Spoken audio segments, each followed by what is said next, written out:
David here. Happy Passover. Chag Sameach. We are live with Ask the Rabbi number 18, special Passover edition. So just make sure this is working. So yeah, thank God, looks like it's working. I'd put 7 o'clock, but I want to go earlier. Just my schedule. I want to do it yesterday. So I haven't done Ask the Rabbi. I did a little after Hanukkah. I'd been thinking of trying to do one every week, even, but too much, and I wasn't. What's Passover? So I'm here. I thought I'd do it Ask the Rabbi AMA. So anyone in the chat wants to ask anything. A lot of my past streams I've been doing topical. I've been doing a lot of reading on the science of philosophy of science, a big topic that I will continue on after Passover. It hasn't been very interactive. So today, anyone has any Jewish questions, any rabbinic questions, pop them in the chat. I'll try to answer, anything relevant. And you're going to talk about an interesting topic, the soul. It's related to even the origins of the multiple truth hypothesis in this question of the soul. What is the soul? What is the origin of the soul?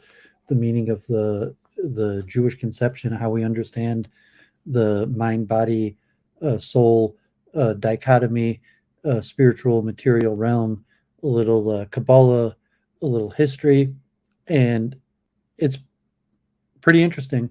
We'll see. Just the precursor that from a historical point of view, a lot of biblical experts, including Judaic, Hebrew, Israeli, believe that originally biblically that Jews did not have a conception of the soul, and that came later and even was taken from the Babylonians, the Persians, the Egyptians, and then mainly the Greeks.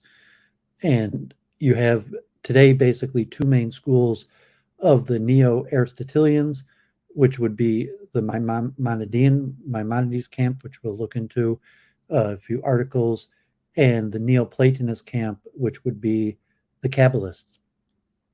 And so in modern Judaism, you have Hasidic philosophy, Kabbalistic, you have deep insights of exactly the interaction between the material and spiritual realm, how the soul works, the levels of the soul, things like Tikkun Olam, reincarnation, and a lot of topics I'll try to get into more. But we'll also look at the historical perspective of where these ideas came from and the consensus among scholarship. And people have heard we'll call the term anachronizing, where from a Orthodox perspective, the revelation at Sinai and the prophecy to Moses, everything that we believe today is from God through the tradition, and the rabbis, the leaders of our generation today, are the bearers of the tradition from the ancients. So it all has to be sourced from the book of Moses and the prophets and the Talmud. And I covered quite a bit of this in previous topics about the history of the rabbinic tradition and the anachronizing process in general.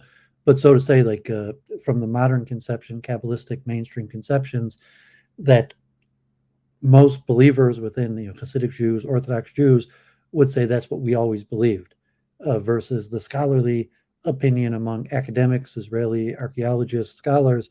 It's like, no, this stuff came into being much later, and much of it was taken from the Greeks and even the Christians, as we'll see. So I have some interesting ideas to talk about. So let me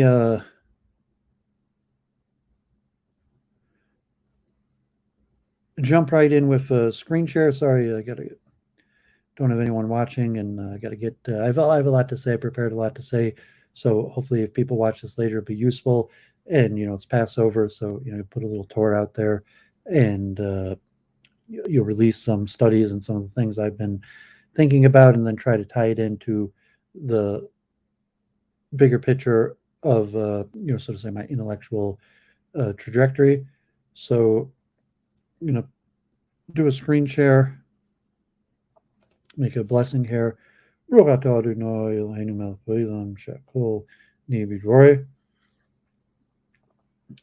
Enemy, thanks for tuning in. First one in the chat.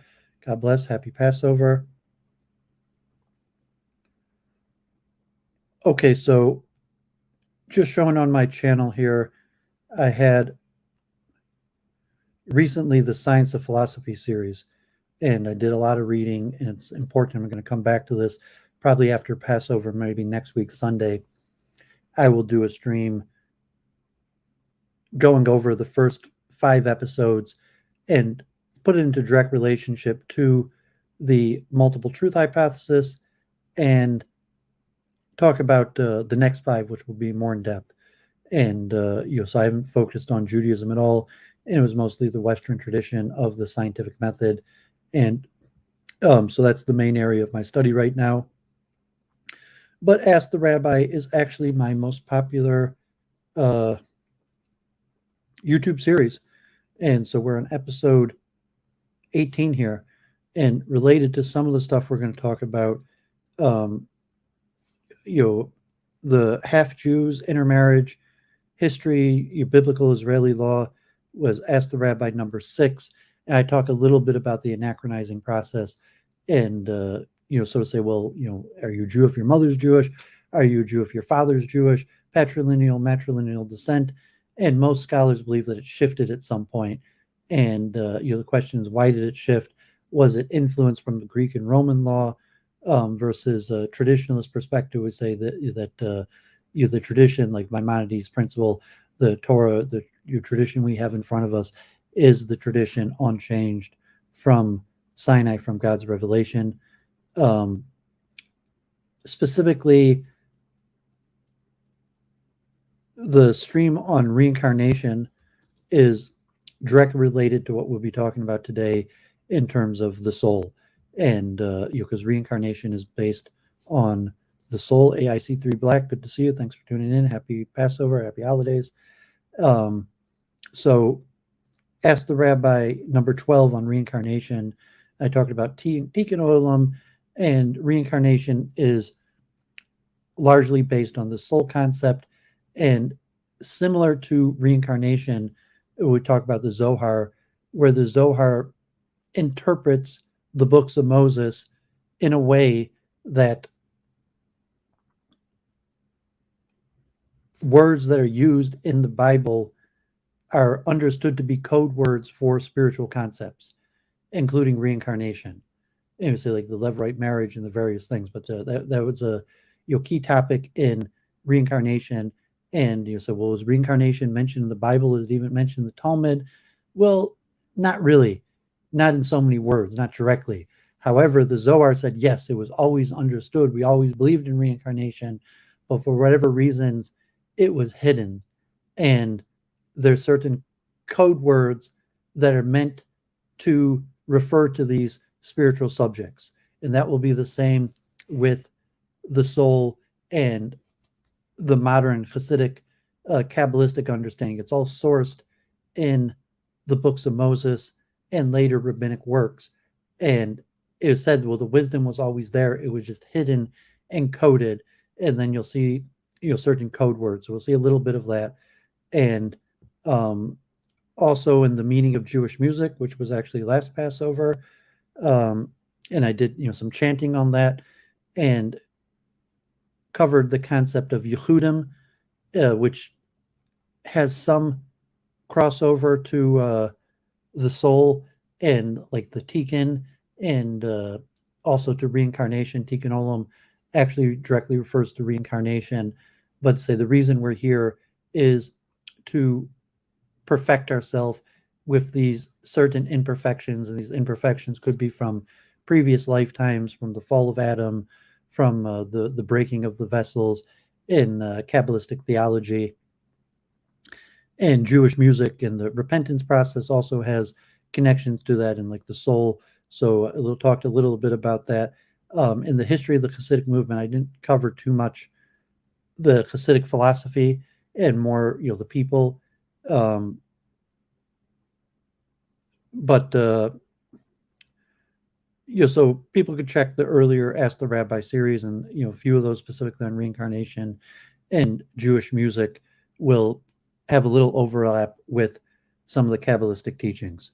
So let me just start showing something. So here's Wikipedia, soul in the Bible, and put it straight out here. The concept of an immaterial, immortal soul distinct from the body did not appear in Judaism before the Babylonian exile, but developed as a result of interaction with Persian and Hellenistic philosophies. Accordingly, the Hebrew word nefesh, although translated as soul in modern Bibles, actually has a meaning closer to living breath. Nefesh was translated in Greek as psyche, which later was translated as soul. Also, people follow like Week in Review and my talks about identity theory, psychology, the essay I wrote on the history of psychology.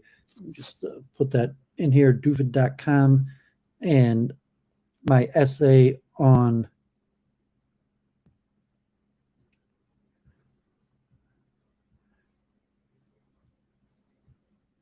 psychological theories of self and identity formation. And so psychology today is generally a materialistic pursuit, even though the word psychology itself refers to the study of the soul. And so that terminology. DeWolf, good to see you.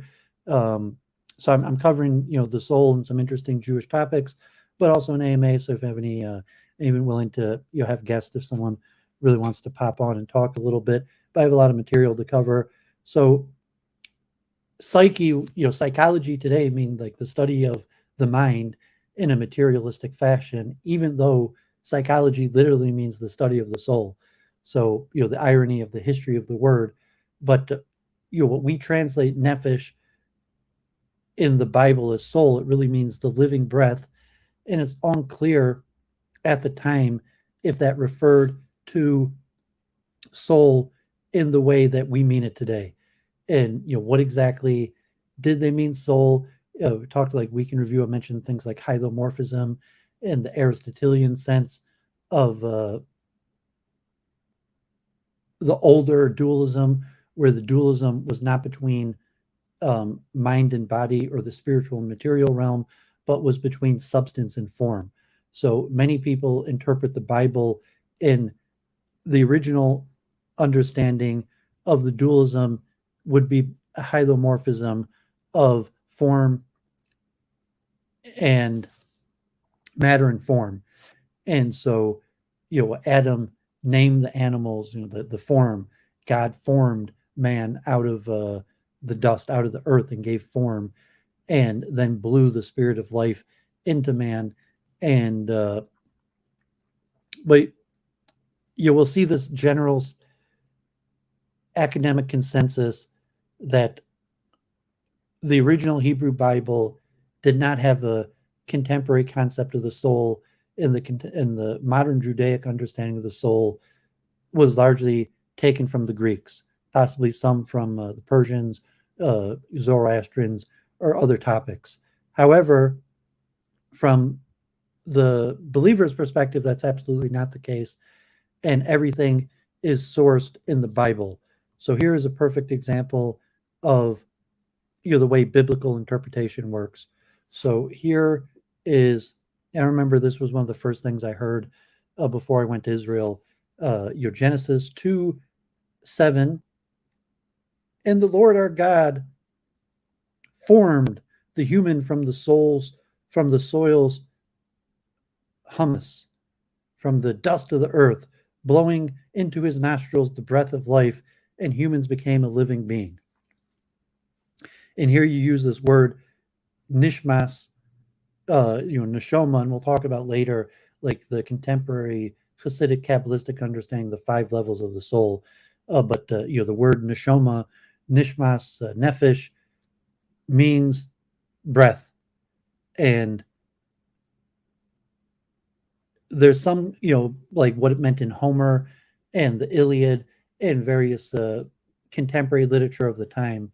But so now we just translate that as soul. However, like the breath of life, what does that mean? So modern, not even modern, like going back thousands of years, everything within Judaism generally has precedence from the Book of Moses.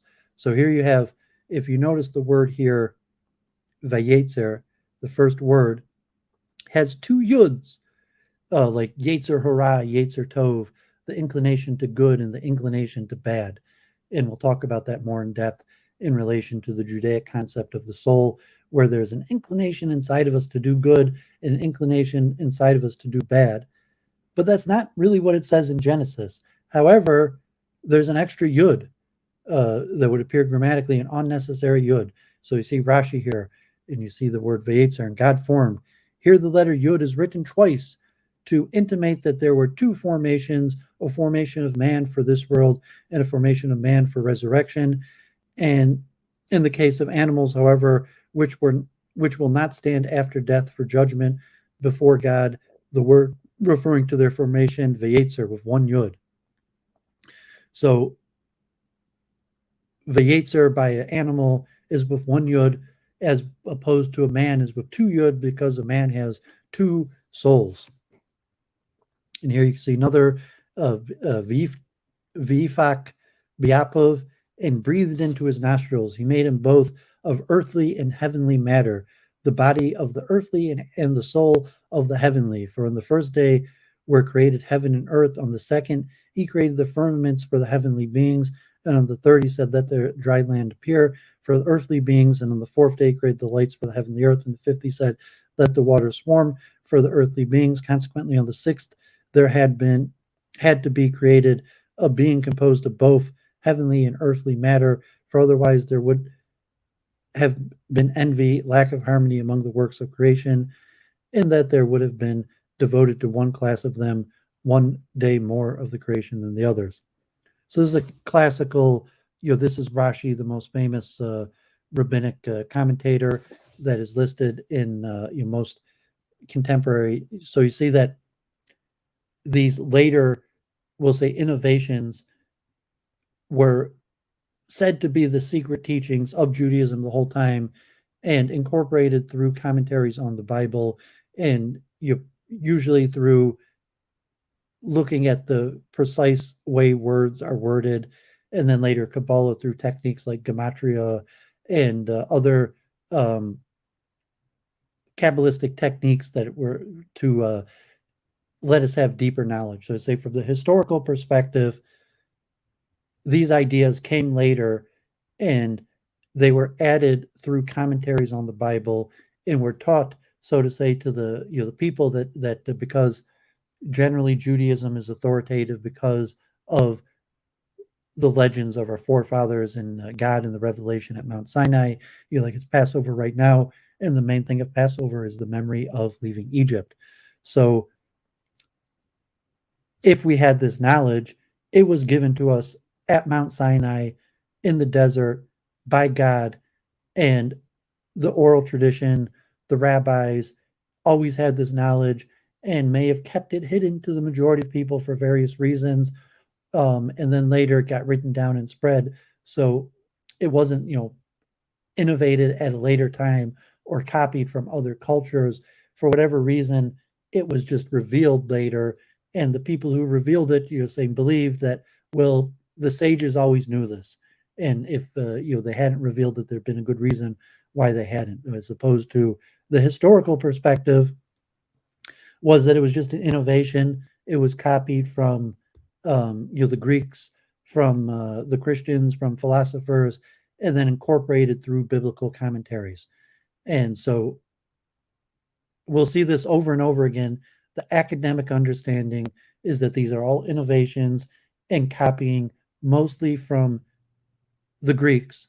And we'll see the Maimonidean tradition is Neo-Aristotelian, as were the other vast majority of Judaism, especially the Kabbalists, are Neoplatonists. And the concepts are really Platonic ideas that were incorporated into Judaism.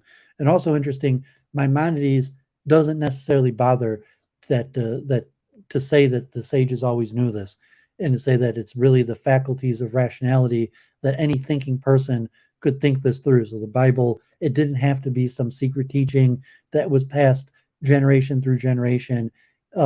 These were things that could have been derived by pure thought and logic, and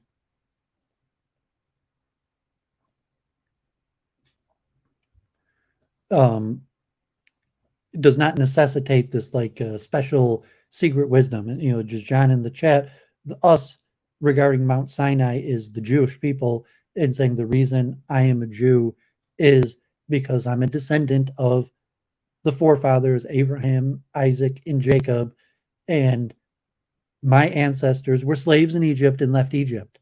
That's the Orthodox belief position, that the history is true, and my Judaism is based on this common ancestry of there might be millions of Jewish people around the world, or the state of Israel, but the common descendancy of Egypt.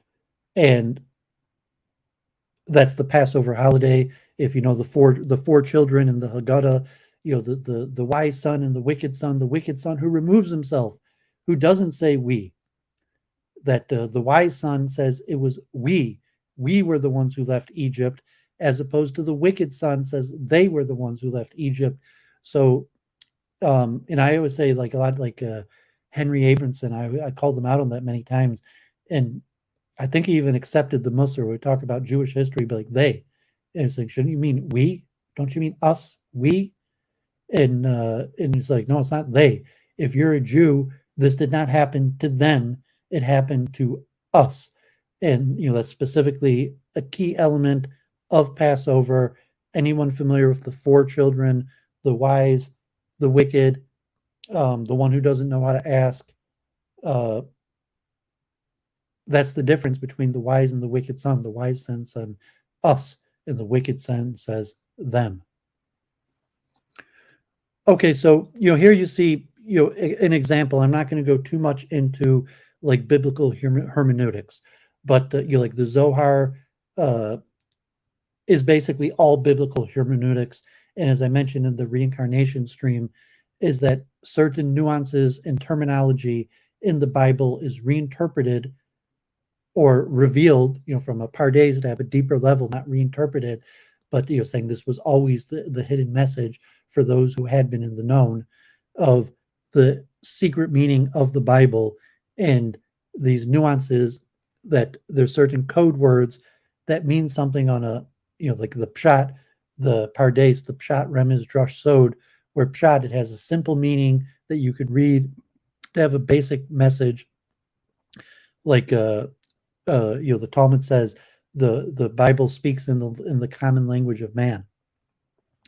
However, the drasha, remez, and sod, the deeper secrets of the Bible, is saying there's something deeper behind the basic message, and a lot of that is these code words for spiritual concepts, and that will be specific to the soul.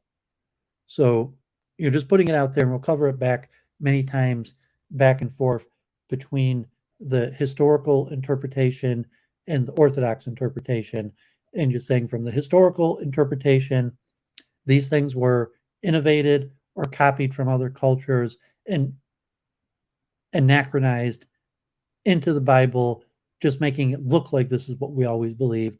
However, in reality, they're innovations or borrowings, copy for other cultures, as opposed to the Orthodox perspective that this is the secret meaning all along, and the great wise men of all generations always knew this.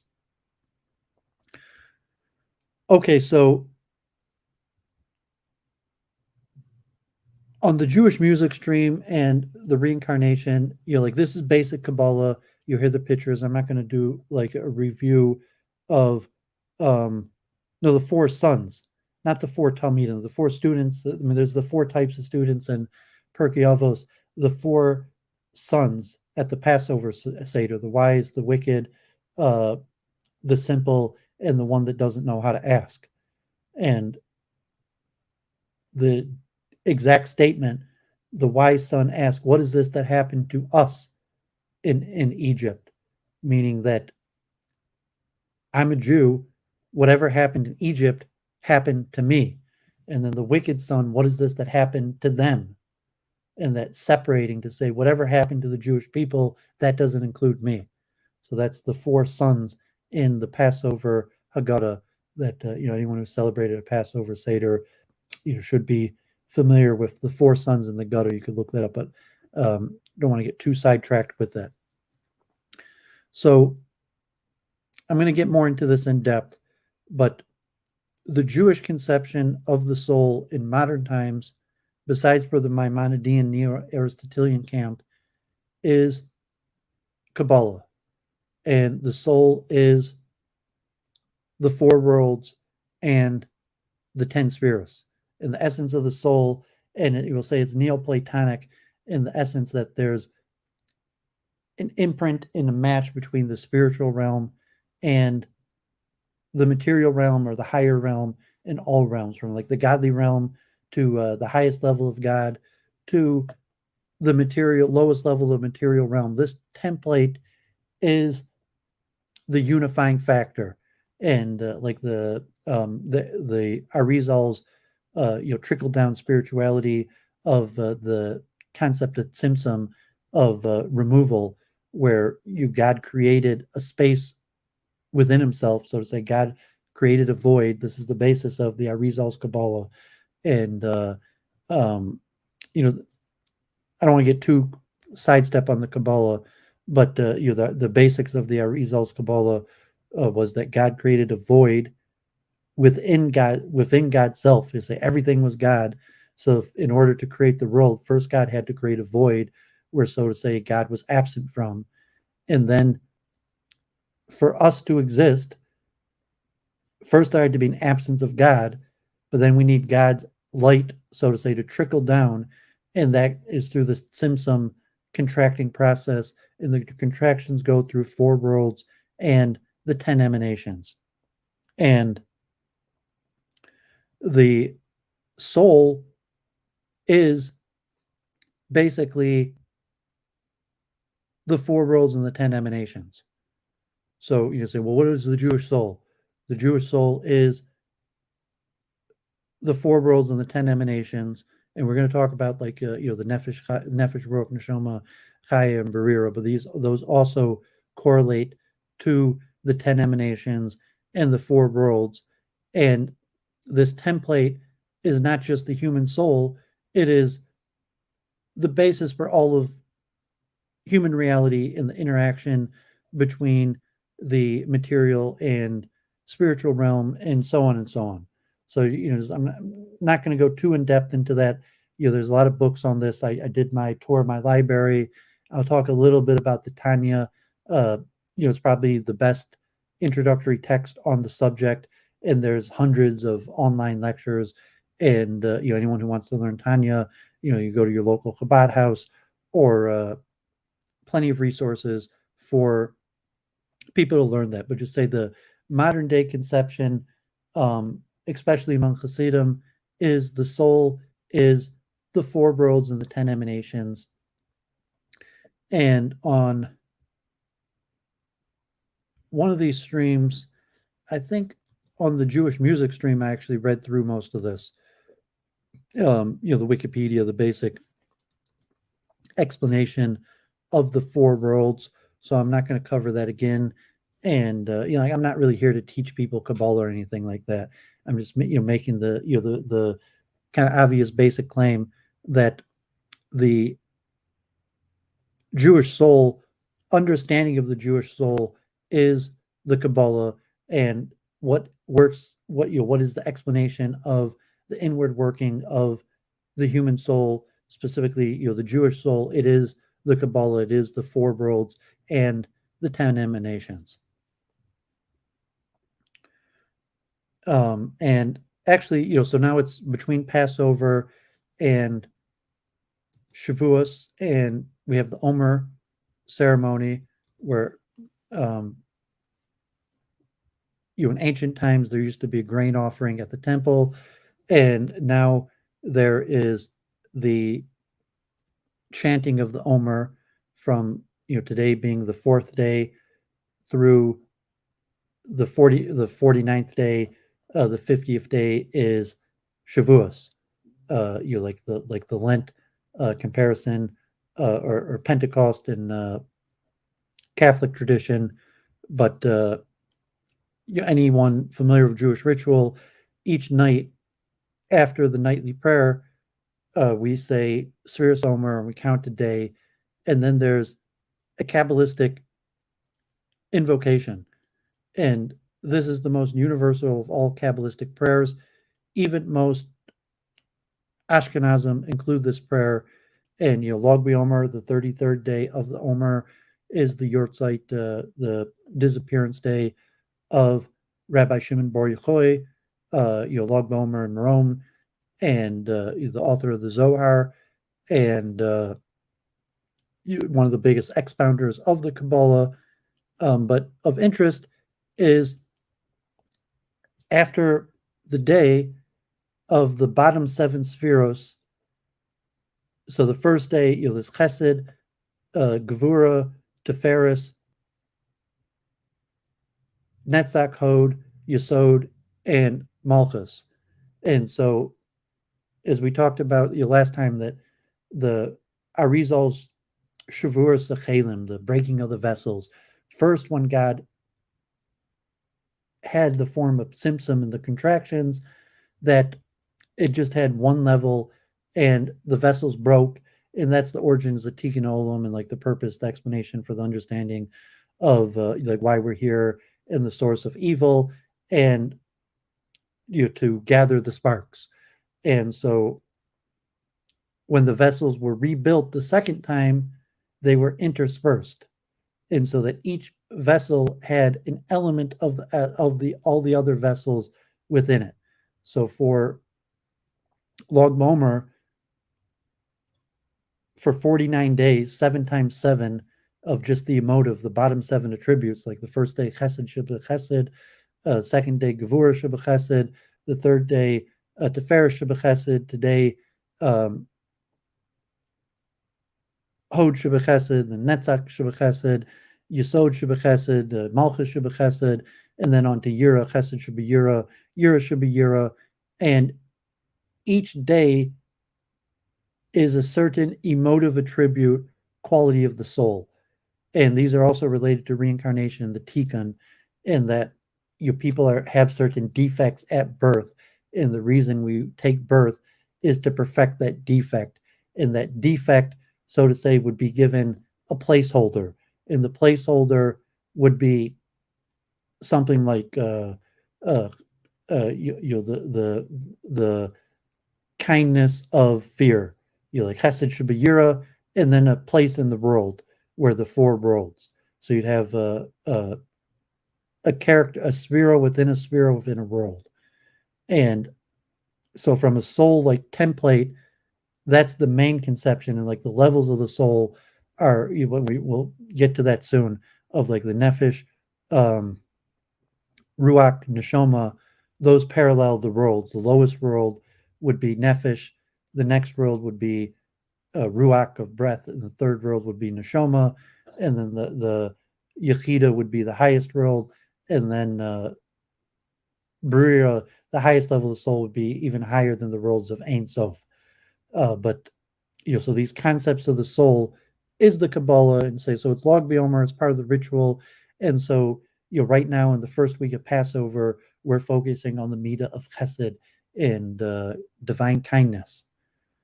Okay, so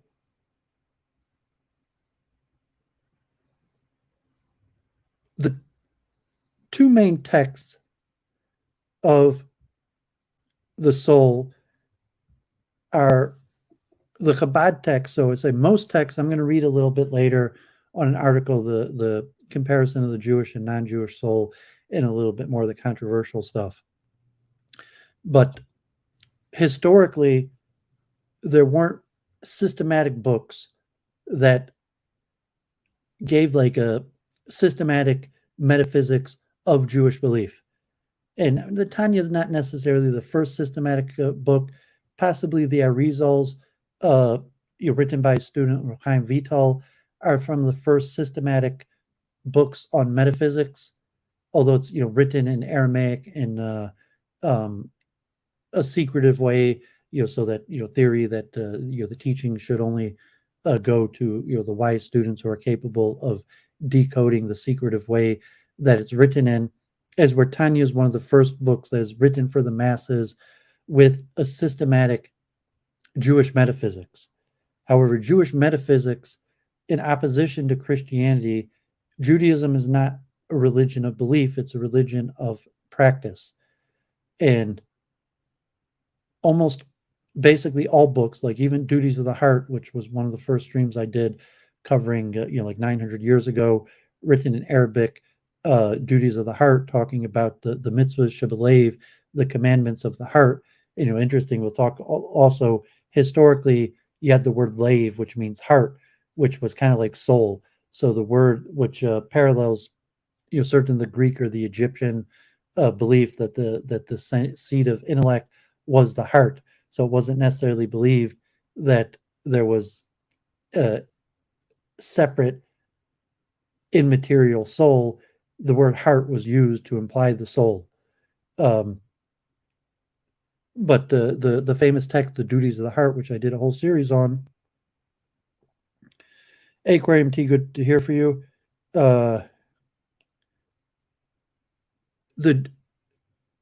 There's 6 commandments that a person is incumbent at all time: to love God, to fear God, to believe in the unity of God, to trust in God, to recognize the Creator. What's slipping me? The sixth. But there's 6 commandments that are obligated on a person at all times, such as loving, fearing, believing in God, believing in the unity of God, trusting in God, and a general acknowledgement of God's sovereignty that a person should believe, accept upon at all times, and how that's understood in different ways. But generally, Judaism is about practice; it's not about belief. So Judaism does not have books about belief systems, and the books that do function on focus on metaphysics and beliefs almost always have an element of the law and the practice, because the purpose of knowing is to do. Judaism's differentiated by Christianity in that Christianity is a religion based on belief, as where Judaism's a religion based on practice. So to some extent, some of the sages say it doesn't even matter what you believe, it matters what you do, and you could go through periods of doubt and questioning as long as you follow the law.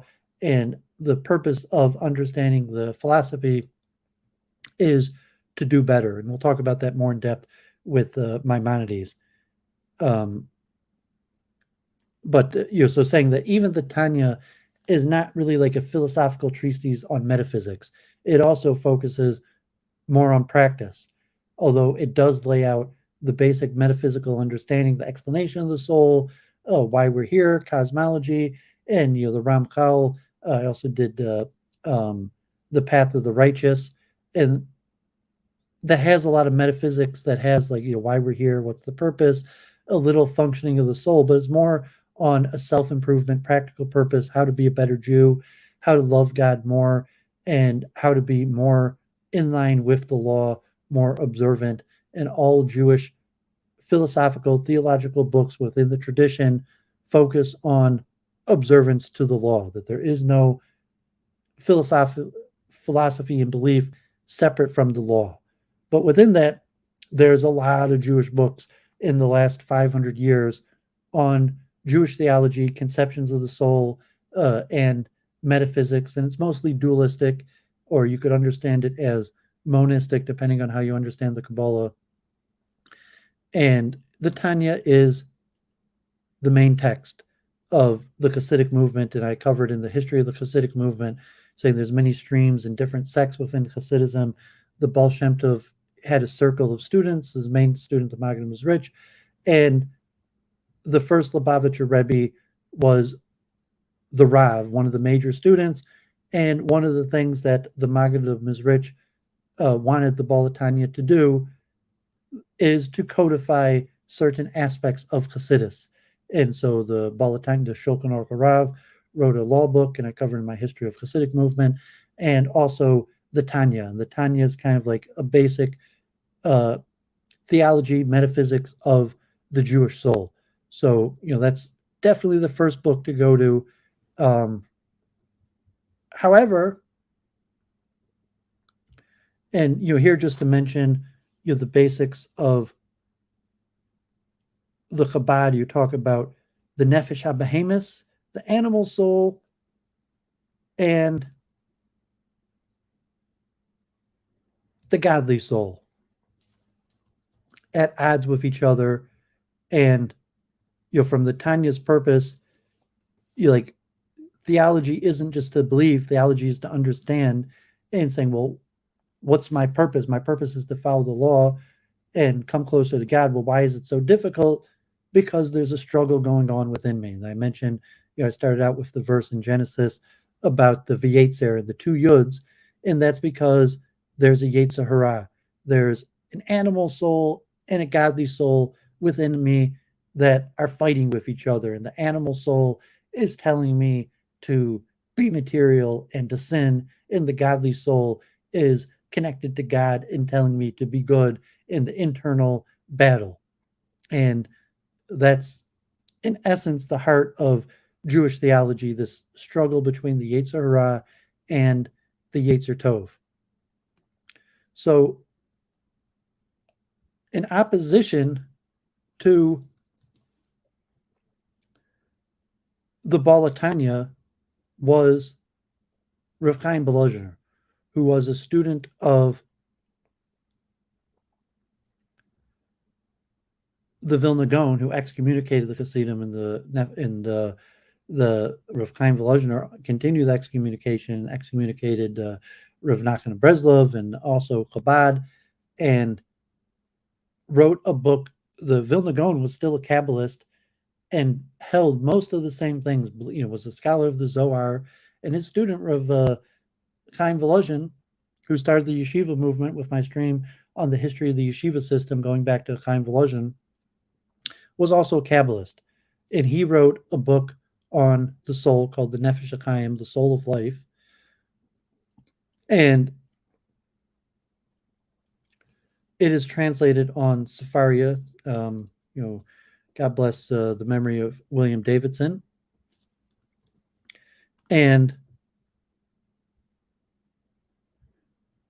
the main difference between the Litvish Kabalah of the soul and the Hasidic is that the Vilna Goan of Chaim Belozner held that man cannot know the God's eye perspective.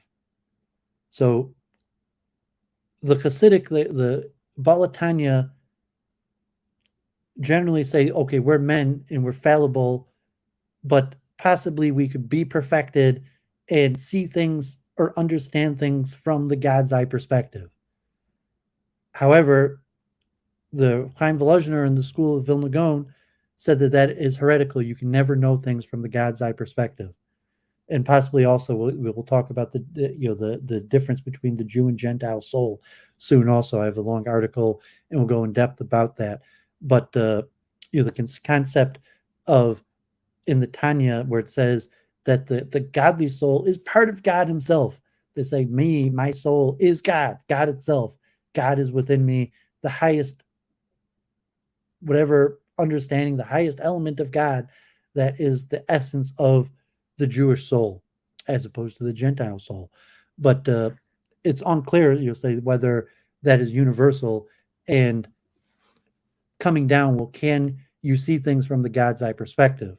So from the Baal Tanya and this, where did this concept of the Jewish soul being a part of God Himself, so to say, is heretical to say, well, if the highest element of God is the essence of my soul, then I could see things from the God's eye perspective.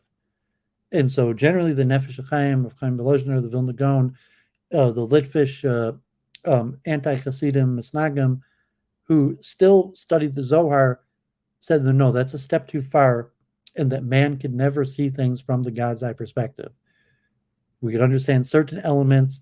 There's a certain level of prophecy and divine revelation and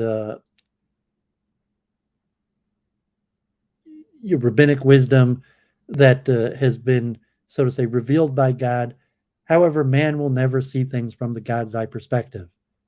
And so it's an important aspect to keep in mind is, so a lot of times people will use the term like kever yokel, which means like if only to say, so to say that you can't actually know the God's eye perspective.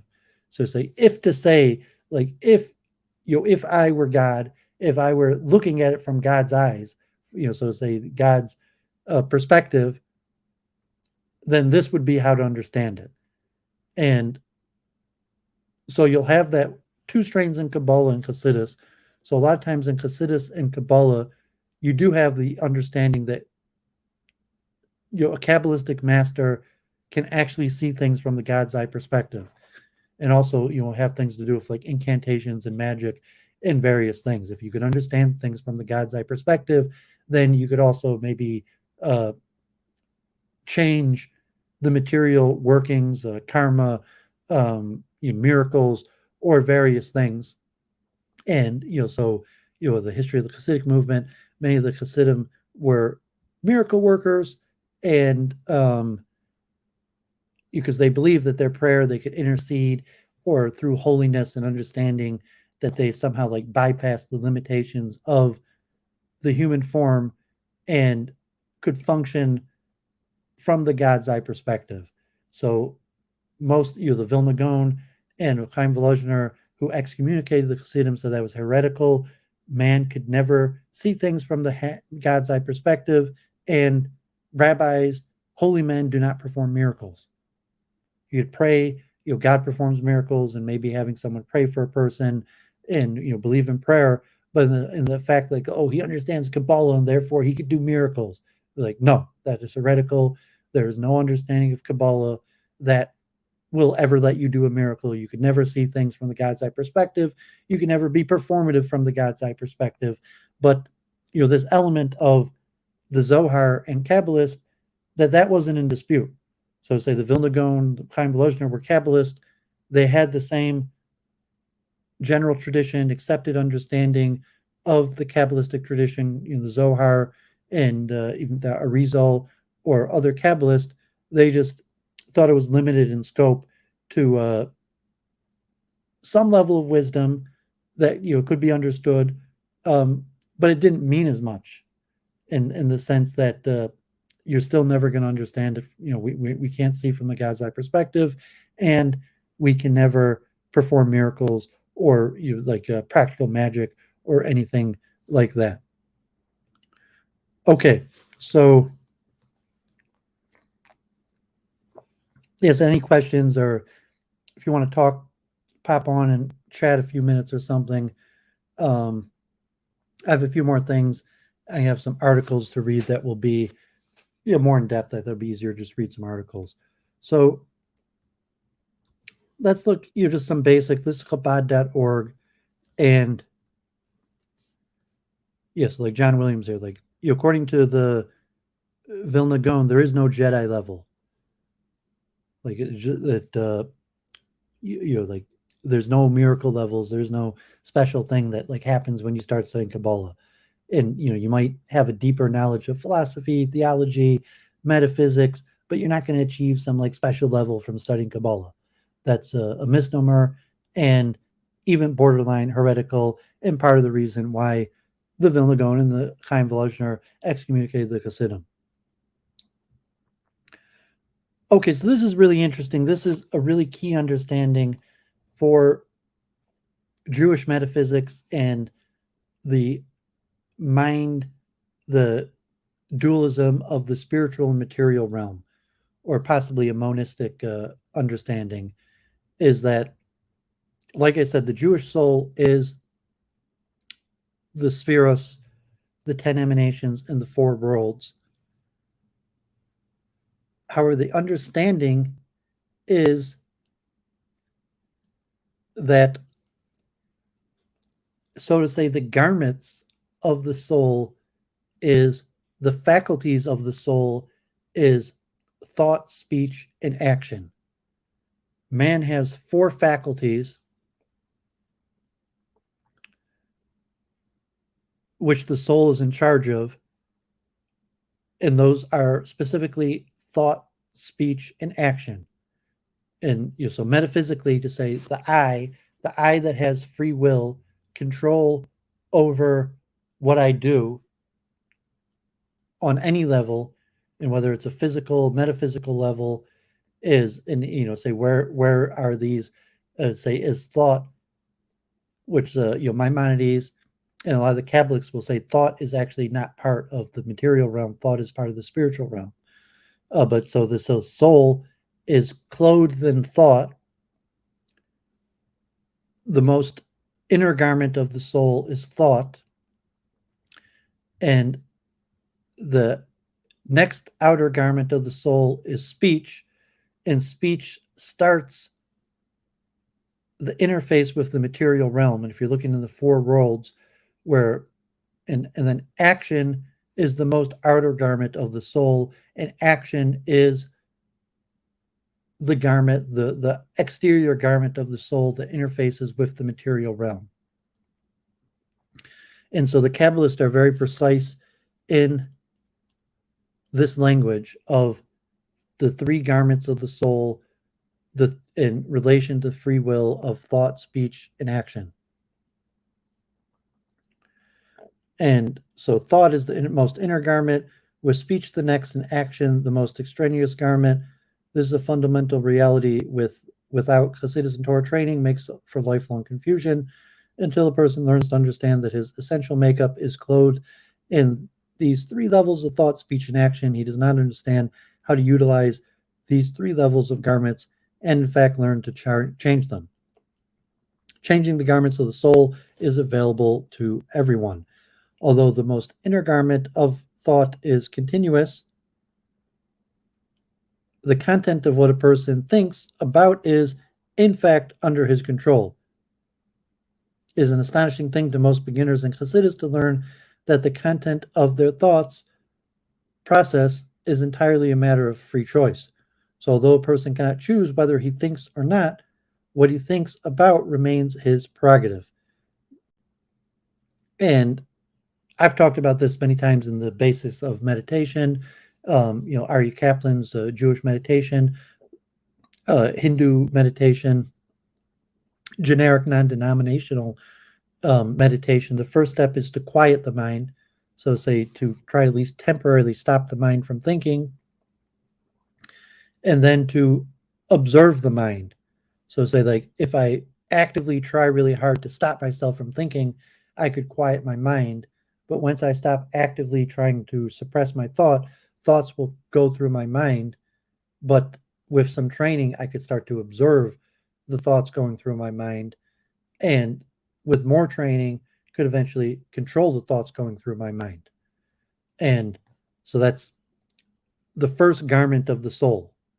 That thought is produced by the soul. It's a spiritual clothing of the soul. It's not a physical clothing of the soul. But it's not the soul itself. It's the product of the soul. And within Hasidus, those are the first three spheres of Chachma, Bina, Das, and Chabad. And that would be, the Hasidic, the Chabad Hasidus, the Maimonidean power of rationality to control emotions and speech. That the statement I've said quite often, we can review, and other times, the eye see, the heart desires, the mind plots, the lips speak to plan, and the limbs carry out. Or the eye see, the mind, the heart desires, and the limbs carry out. But within the function, that thought turns into speech, but turns into action. And those are the three progressive layers of the soul that have a correspondence to the worlds in the Kabbalistic terms, each going through the 10 spheres in each function. So the level of speech goes through the 10 emanations in the second world, or the first and second world, and then speech would go through the 10 emanations in the third world, and action would go through the 10 emanations in the fourth world. And this is in relation to what I was talking about in spheres Omer and the Tikkun in the prayer that said. So the second level garment is speech. Speech is the revelation of one's thought process, and two can be controlled. Speech is very great power in creation, both negative and positive. And finally, action is the most obvious of the three garments because it is the most external, is therefore most easily controlled. There's no surprise to most people that their actions can be controlled. Oh, so this is probably the most important concept. So, I'm going to go over the 10 spheres a little bit, but and let me just mention here the soul and the afterlife, because I did ask the rabbi number 12 on reincarnation, and so the soul is extremely important for the concept of the afterlife. And what I said from the Tanya, the understanding of the animal soul and the godly soul, that the animal soul is the material that dies with the body and returns, and then the godly soul is what continues after death. And God forbid you say, well, do goyim have godly souls or only animal souls? And we'll talk about that soon. But the soul is directly related to concept of the afterlife and reincarnation, because it's the soul, specifically the godly soul, that survives death. Okay, so here is Kabalah Online. I think this is and we'll go a little more in depth to, these are kind of like the basics now. So of what is the Jewish conception of the soul, and it's pretty complicated and could go very in depth in it. But let me go through a little basic here for the 10 emanations in relationship to soul function, and say, so the 10 emanations are not just the soul function from the Judeo standpoint. The 10 emanations are a factual metaphysical reality of all of reality, and is the mirror from the godly realm to the human soul to the material realm. So how we understand the 10 emanations within the human soul is a mirror to the 10 emanations from the way that God interacts with the material realm and the origins of the creation of the material realm and cosmology. From the 10 spheres, the soul derives its corresponding 10 soul powers, all of which have names identical to the spheres. The soul is expressed and manifested through its power, of which there are two general categories: the transcendent or encompassing powers, and the particular or immanent powers, corresponding to the transcendent Kesser and the remaining immanent spheres, respectively. The transcendent or superconscious powers of the soul are called delight and will, oneg and ratzon, corresponding to the inner and outer dimensions of Kesser mentioned above. The particular or immanent powers are subdivided into intellect and emotions. The three intellectual powers of chokmah, wisdom or creative intellect; bina, understanding or developmental intellect; and das, which is knowledge or conclusive synthesizing intellect. Chokmah. Chokmah is the creative and generally unpredictable power of the soul, which is manifested in spontaneous insights or inspiration, an intuitive flash of intellectual illumination, which has not yet been processed or developed by the understanding power of Bina. The creative power which illuminates Chokmah derives from the concealed level of Kesser, and Chokmah emerges from nothingness, from Job 28:12, that is, from the hidden crown. The reason that Chokmah is able to act as a receptacle for the flash of divine revelation is that it, in its inner essence, is also nothingness. That is, the inner essence of Chokmah is self-nullification, koachma, the power of what? Nothingness. This is what the Zohar characterized the nature of Chokmah by one of the permutations of the word of Chokmah itself, koachma, the potential to be what? Undefined and therefore boundless. In this state of bittul, a person will not experience his own being as an independent creation. Rather, his consciousness is focused on God's omnipresence. So usually within the Kabbalistic, the spheros, you have the man template with the three intellectual attributes of Chachma, Bina, Das, and going through the body of Chesed and Tiferes through, or the onion model with layering. And it said that these are parallel to each other. And from the soul, you could understand it both ways, but within the soul, you could think of it as the three intellectual attributes residing in the head and going down into the body, as opposed with the creation of the world, where it's the example of the layering of an onion, with Chachma being the outermost layer. Bina, usually translated as understanding, is the cognitive faculty that develops and articulates the seminal energy of Chachma so that the latter becomes known in a detailed conceptual way through Bina. Bina is also the inductive and deductive faculty of understanding or deducing one thing from another, thus expanding the point of Chachma into a multidimensional conceptual system. The Zohar therefore symbolizes Chachma and Bina and the relationship as the supernal point, Chachma with its palace Bina. However, Bina is not merely an adjunct to Chachma. It involves as well the ability to intuit a more inclusive reality than that encoded within Chachma itself. Bina is also the ability to explain the concept to another person, thus reproducing it. In this sense, Bina is referred to as the mother of children. Das. Das, knowledge, is the third faculty of the intellect. It is the ability to integrate and harmonize diametrically opposed views or states of being. As mentioned above, when Keser is counted, Das is not, and vice versa. In terms of soul power, Das is in fact plays a dual role. On the one hand, Das is the power which binds together the powers of Chachma and Bina, and this capacity is called Das Elyon, the higher Das, higher knowledge, which generally remains in a state of concealment. As such, it is identified with Keser, the crown. On the other hand, Das serves as a bridge between the opposing domains of the intellect and the emotional attributes of the soul. In this capacity, it is called Das Takton, lower knowledge. Das is not merely another stage of intellect.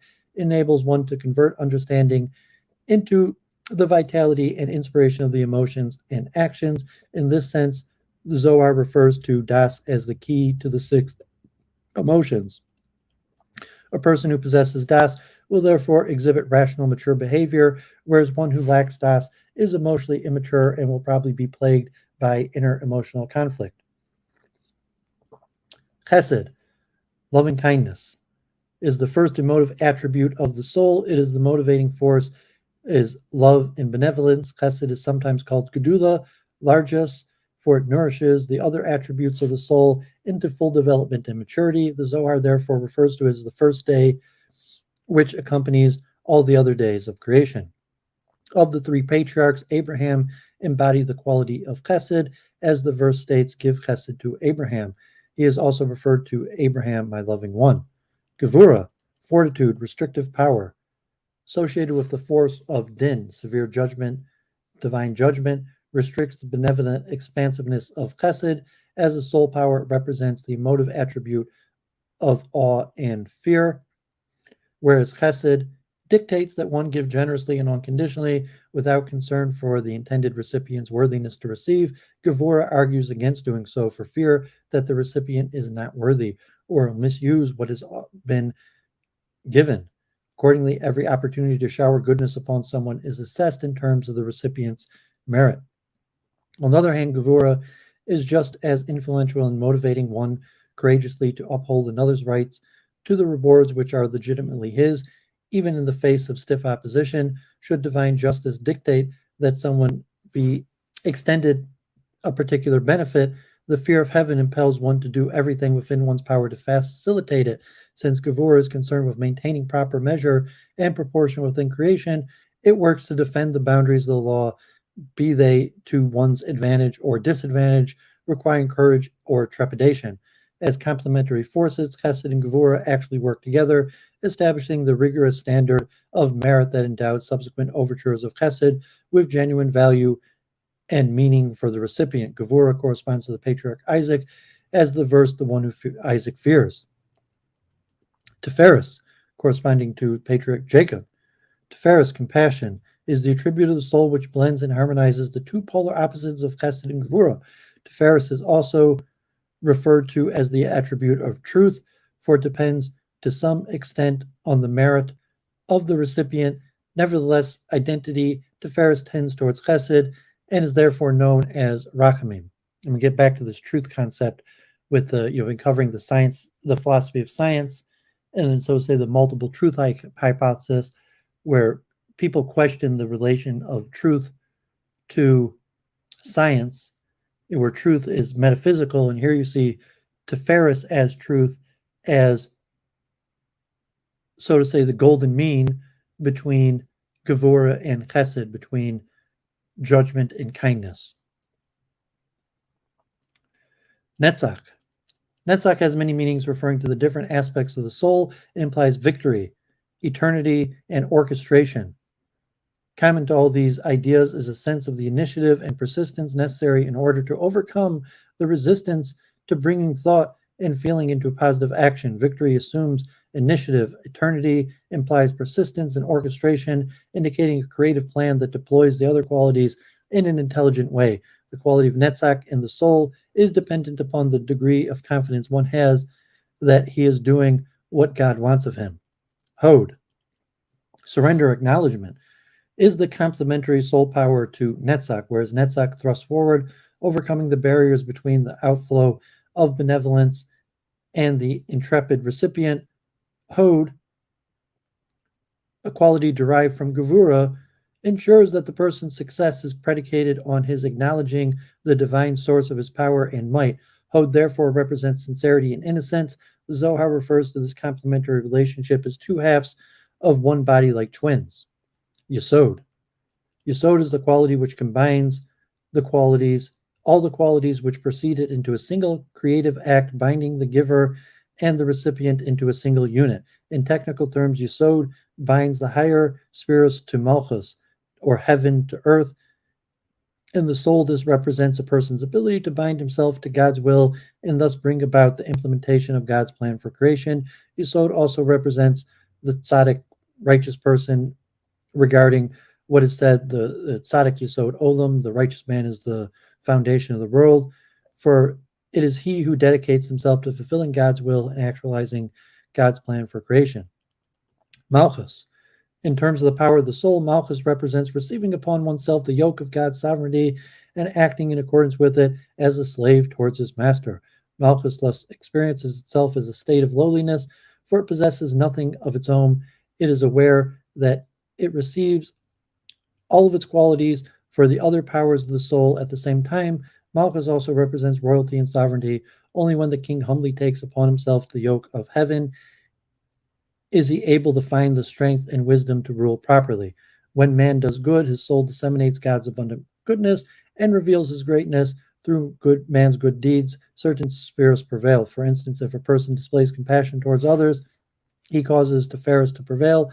Thus, for example, Abraham represents kindness and love, which derive from the sphere of chesed, as explained above, for his deeds were concentrated in this direction.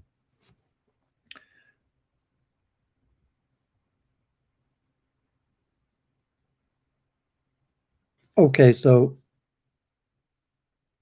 the Chabad series goes on, and we talk about the purpose of life in terms of the soul and like Tikkun. So Jewish metaphysics always gets straight to like the purpose. We're here for a purpose, and like Tikkun Olam, and like the reason you need to know this stuff is to be able to, be a better Jew and to fulfill our function. And we're people on a mission with goals to accomplish, and as opposed to maybe like pure metaphysics that doesn't, just like, well, this is how it works. Why? What's the purpose?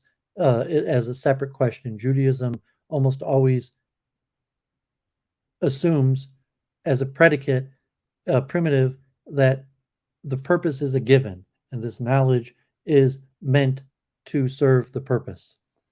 So this is probably the most well understood part, like in Judaism, when we refer to the 5 levels of the soul. And so I'm going to read through this also, and so we'll see the 5 levels of the soul. And so as said, the Jewish modern day theology is the Kabalah. So the Jewish conception of the soul is the Kabalah. And I'm not here to teach people Kabalah to people. And most of this is well known. I'm just reading from Chabad.org. People could reach out to me in offline or other venues if they want to. I did the tour of my library, book recommendations, or consult your local Orthodox rabbi, Chabad house. But this is pretty much well-known basic stuff. It's even on Wikipedia, any source. You think the Jewish conception of the soul is these 5 levels of the soul and the basic conception of the Kabalah of the 10 emanations in the 4 worlds. And we'll see here that the 5 levels of the soul are in reality the 4 worlds. The divine soul is an indivisible essence, inseparably bound to God. It is written, for part of God is his people. And as Rabbi Shimon Bar Yochai stated about himself, my soul is one with him, as one flame cleaving to him. Nevertheless, as it emanates from the infinite one, the Ein Sof, eventually to be clothed in the physical body, the soul descends via the 5 worlds mentioned above, leaving a root in each of the worlds until it is clothed in a physical body. Thus, there are 5 levels of soul, or levels of consciousness, corresponding to the various planes of reality, or levels of divine revelation concealment manifested in each of the worlds. The soul enclosed within the body is a reflection of the divine form called the Tselem, or Tselem Elokim. The divine form, divine image, may be described as a spiritual mold of man's physical form. Linking his body and soul, the mold is derived from the configuration of the spiros, which structure the worlds through which the soul descends on its journey down into the body. At the same time that the soul's outer dimension reflects the configuration of the spiros, the inner dimensions of the soul reflects the infinite light which illuminate the spiros. This reflection is called the image of God. Thus, man includes all of creation within him, from the loftiest spirituality to the most mundane physicality. Viewed from the point of view of man's service to God, these levels of soul may be described as 5 ascending levels of awareness of and communion with God. They are called, in ascending order, Nefesh, Ruach, Neshama, Chaya, and Yechida. Regarding these levels of the soul, the Zohar states that when a person is born, he is given a Nefesh from the world Asiya, the lowest world, representing the greatest concealment of God. If through his divine service and proper action he makes himself worthy, he is then given Ruach on the plane of Yetzirah. With greater effort, he can earn the revelation of Neshama, paralleling the world of Bria. If he purifies himself greatly, he may be able to attain the level of Chaya, paralleling Atzilus, and even Yechida, the God consciousness of the level of Adam Kadmon and beyond. Beyond, because the level of the soul contained, called Yechida, is in essence transcends all the worlds, since it is never separated from God. It is described as being truly part of God above, and as a spark of the Creator enclosed within a spark of the created. And from the general conception of the Jewish-Gentile distinction is that animals have nefesh, Gentiles have ruach, and Jews have neshama. So it's levels of holiness. So that's also contested in various theories among different Kabbalists. Nefesh, the lowest level of consciousness, is awareness of the physical body and physical world, the world of Asiya, the world of action. However, this awareness of the physical body is not awareness in a passive sense. It is merely an observation of the facts. On the contrary, the Nefesh is, in fact, the life force of the body, and is precisely because it is the life force of the body that the Nefesh has an awareness of the body. The physical awareness is a result of the enmeshing of the Nefesh with the body. Now, although the Nefesh is the life force of the body, this does not mean that the Nefesh creates the body. The body was and is created by God, just like everything else.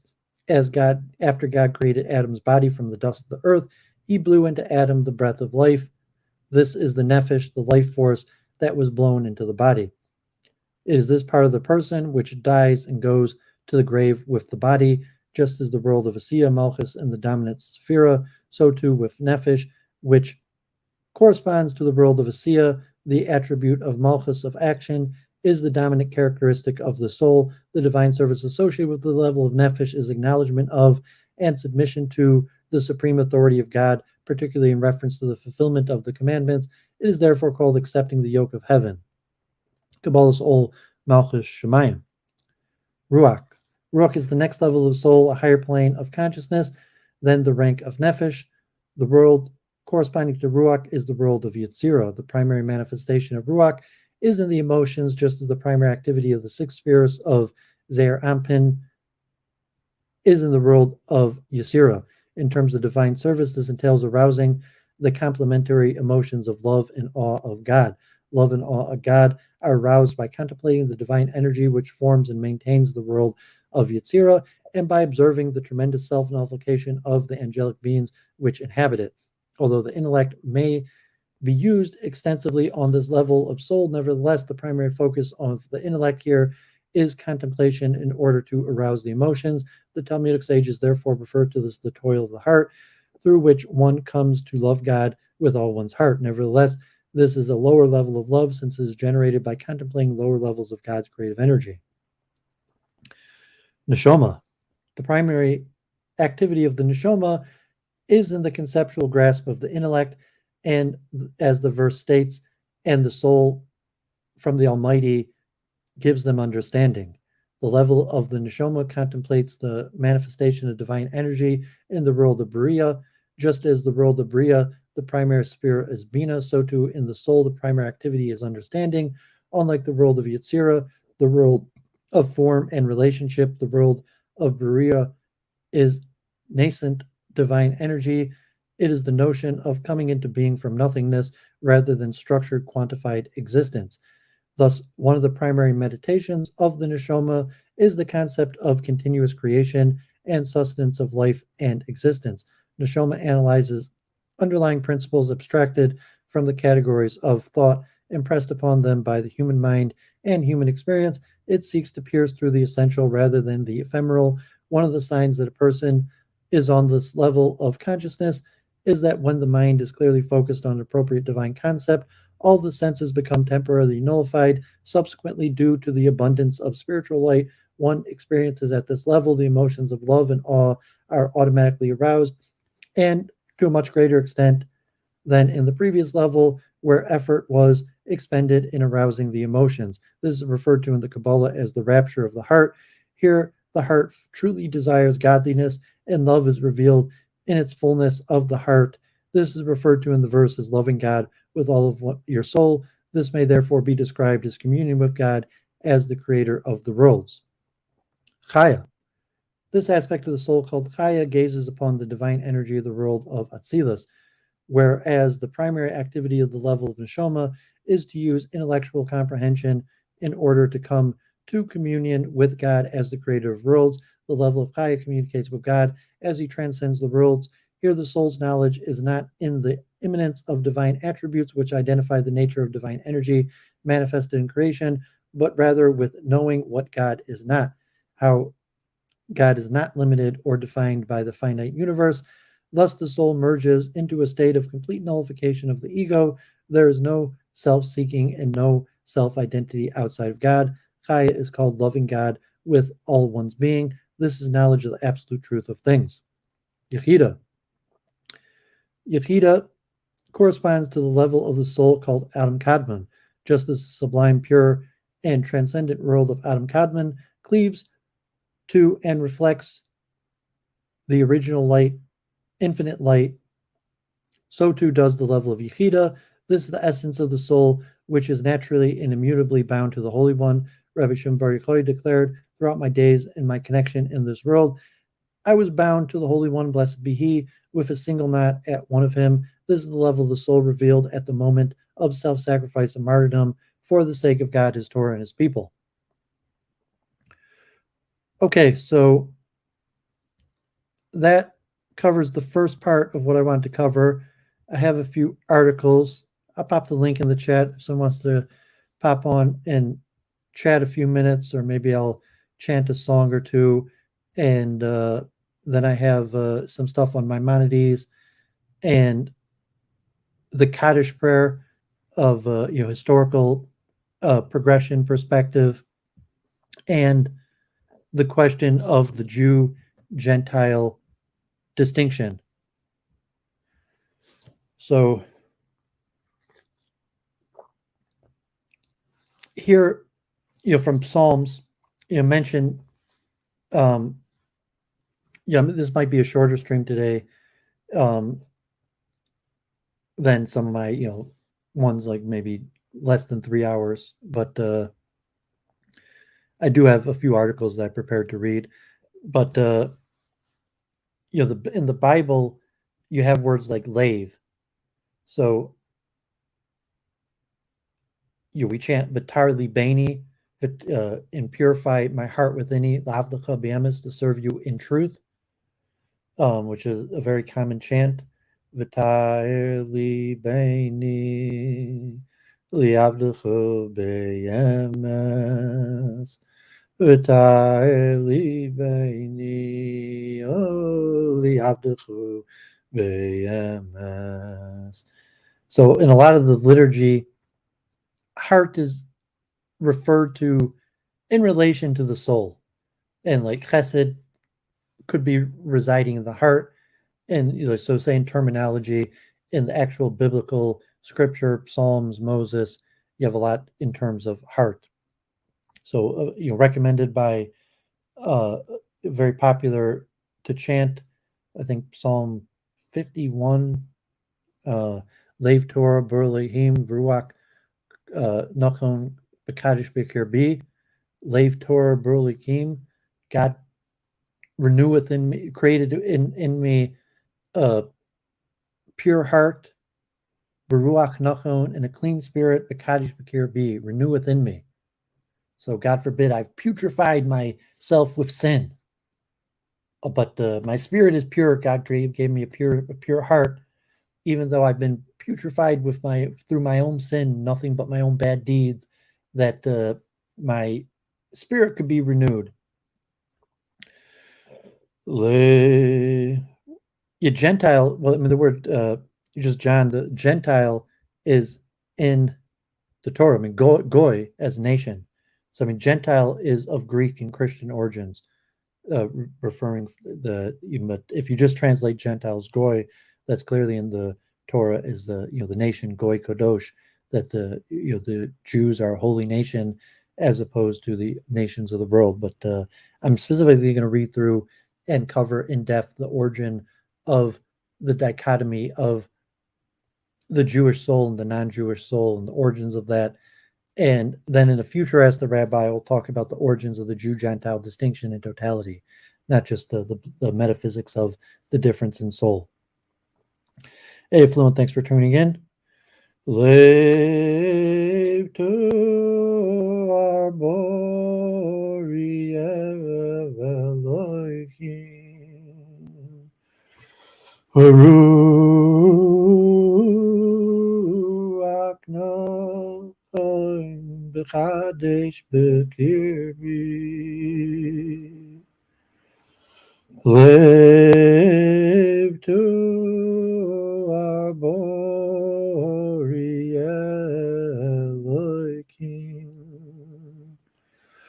Ruach Nachon Kaddish Bekirbi, Al tashlicheni milfunecha, Ruach Kadshechu, Al tikach mimeni. So I only translated the first part. Lev Torah Berlehim, God created me with a pure heart. Ruach Nachon B'Kaddish Bekirbi, renew within me the pure spirit. All tashlikeni, don't forsake me. Milfanacha, from before you. Ruach Kadshaka,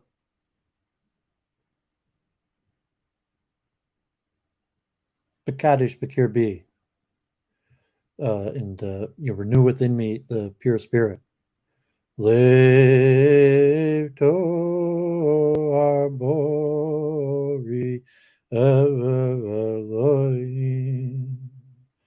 V'ruach nachai B'kadesh b'kirvi Al tashlicheni milfunecha Ruach Kodshehu Al tikach mimeni. Okay, so let me chant one more. Bivli Mishkan Evna.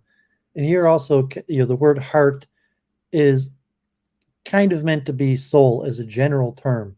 So in a technical sense, we say like Nefesh, Ruach, and Shoma, those are levels of the soul, as where heart could sometimes be meant as like the totality of the soul. And so this comes from the Sefer Haredim, Rabbi Eskari, around the time of the Arizal, another famous Kabbalist. I will build a tabernacle in my heart to glorify God's honor, and I will place an altar in the tabernacle dedicated to God's divine rays of splendor.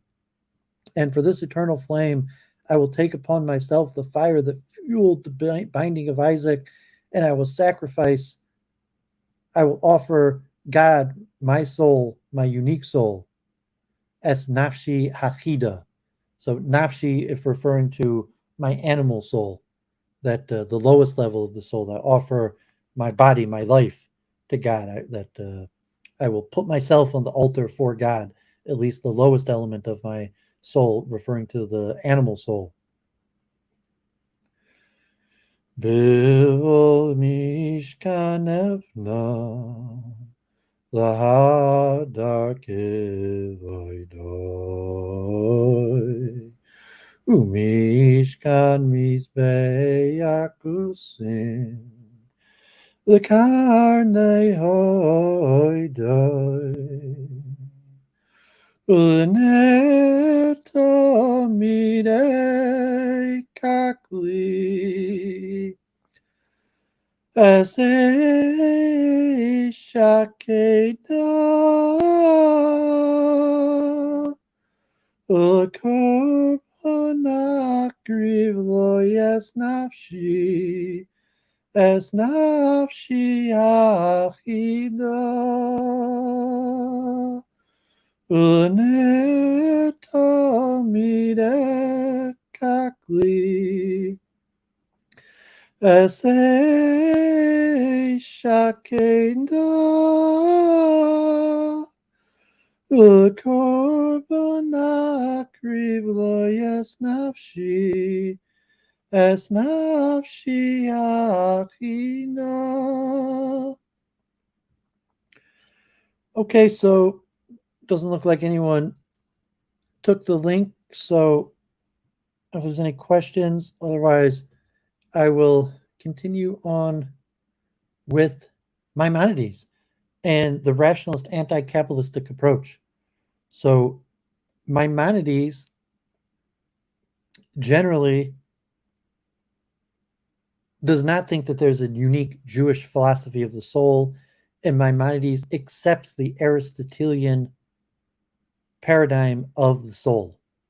And Maimonides says that Aristotle basically reached the highest level that a Gentile, could reach, that Aristotle reached the highest level capable of man below prophecy, and as a Gentile, Aristotle was not capable of prophecy, but was able to reach the highest level that a Gentile could reach, just below prophecy. And in terms that there is not any unique Jewish soul, any unique Jewish wisdoms on the soul, that the understanding of the soul could be derived through pure rationality. And in that sense, Aristotle basically achieved the deed through contemplation, rationality, philosophy, to discover the nature of the soul. And Maimonides is unique among the non-Kabbalist that does not believe that there's an essential distinction between the Jewish and non-Jewish soul. And this element that we'll see later when I talk about the majority of the rabbis who do believe that there's a distinction between the Jewish and Gentile soul, that the Jewish soul has this higher element where a Jew is naturally good, that that God himself, God's pure essence, makes up the Jewish soul and causes a Jew to be naturally good, and a distinction between Jew and Gentile, as opposed to Maimonides said that these higher levels are earned largely through philosophy and logical investigation, and that it's equally applicable to Jew and Gentile alike. Although Maimonides is definitely the minority, and even most like Sephardim in like modern contemporary society, like very few people follow Maimonides. Almost all of the modern sages today follow the Kabbalistic template and the Arizal and even to Rabbi Yehuda Levi of the Kuzari, that there is an essential Jewish-Gentile distinction in soul, and the Kabalah, and criticize Maimonides for his Aristotelianism and saying that it's revealed wisdom, that you can't necessarily just contemplate and derive this life by thinking and investigation and contemplation and intellectual methods, but it's a revealed tradition. So I'm going to go quite a bit in depth on Maimonides, because Maimonides stands alone in, not completely alone, but like vast minority. I'd say like over 90% of the sages are not in accord with Maimonides on this. But Maimonides, in terms of rejecting the Jewish-Gentile distinction, in terms of the soul, and that there is no special Jewish tradition of the soul, and to take the Aristotelian template and saying that basically you don't need a tradition, people could figure this stuff out by pure philosophy, empiricism, reason, and without coming upon to some special esoteric hidden wisdom. So let's re-enter screen share, and this stuff's really interesting. So I'm going to get back into the Kabalah a little bit. If there are people in the chat or question, but I might not cover too much more of the Kabalah. But I definitely want to go quite a bit in depth into the Maimonidean conception, which is extremely important. And as I said, like the Kabbalists could largely be seen as Neoplatonists, as where as where Maimonides is a Neo-Aristotelian. So just in terms of the Maimonides' understanding of the role of philosophy and an understanding without the importance of the Jewish-Gentile distinction, is the end of the Guide to the Perplexed, chapter 51, and the parable of the palace, which comes from a medrash and is revised, and there's criticism of this parable, and this also maybe has parallels to the soul, but it's more just about the role of philosophy. So this is Maimonides, chapter 51 to the Guide to the Perplexed, and his famous parable of the palace. I will begin the subject of this chapter with a simile.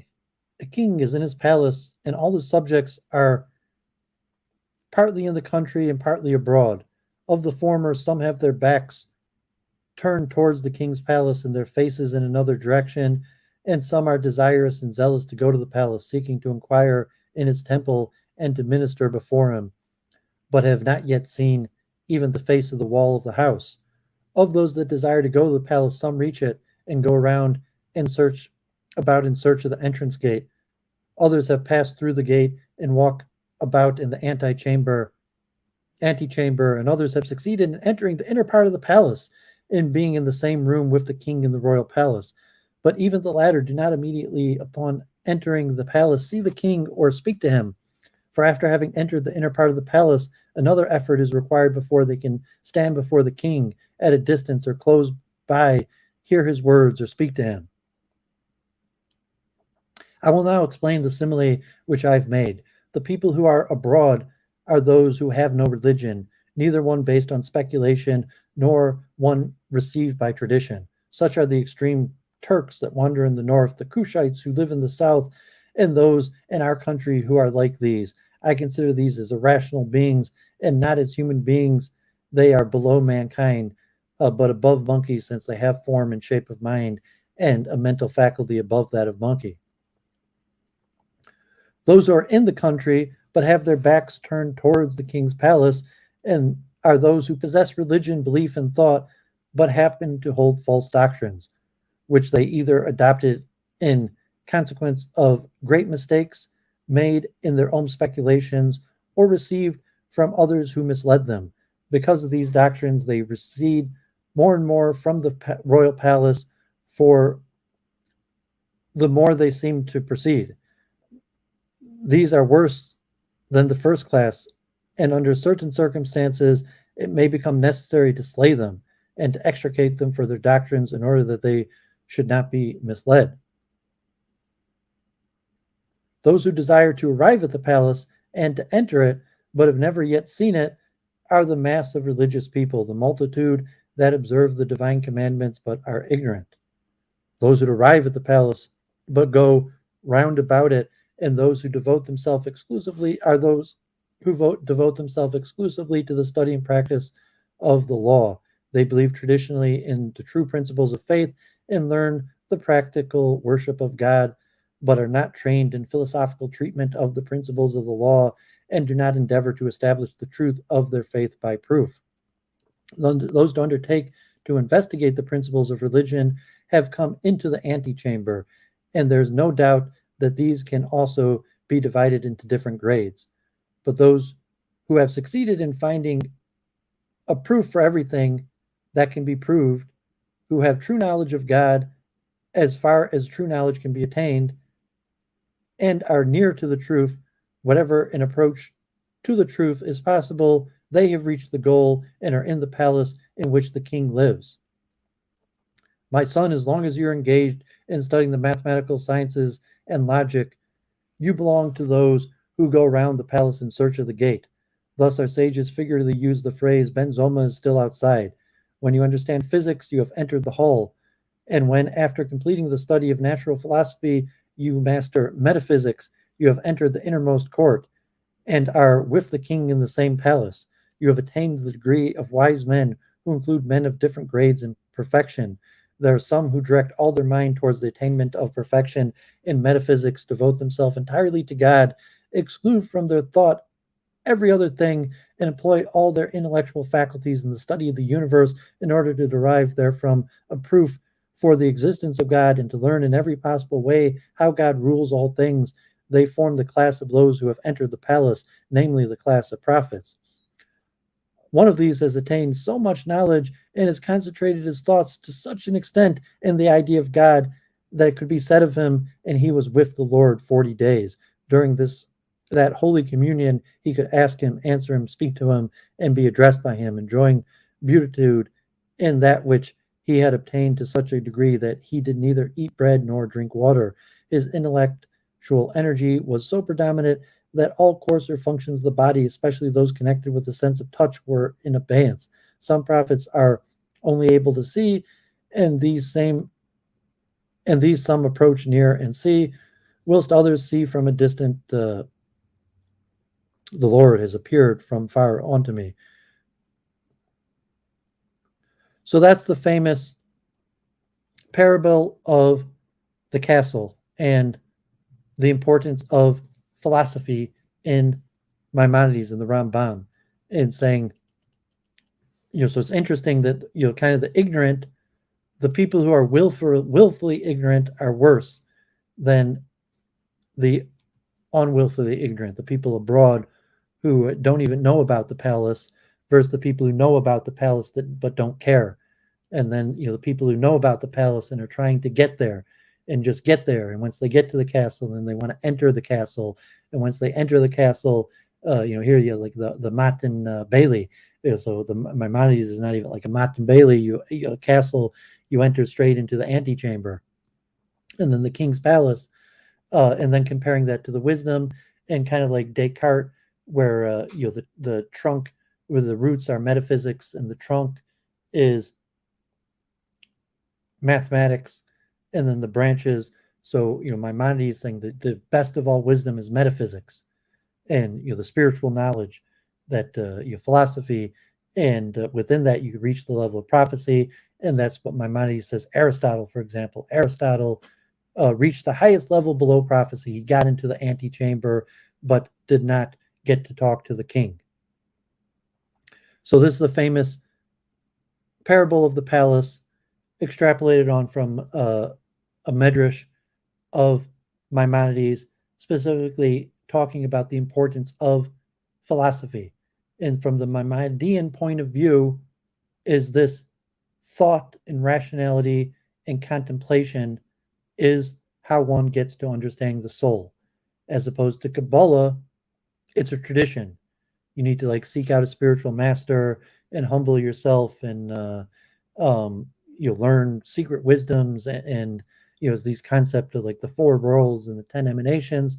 For Maimonides, it's more metaphysics, philosophy, contemplation, and Maimonides says that Aristotle basically figured this stuff out through these basic methods, and it's nothing like special Jewish wisdom, Jewish esotericism. Even a Gentile could figure out the deepest levels of spirituality by pure contemplation. Boo boo, blessings, happy Passover to you too. So let's look here at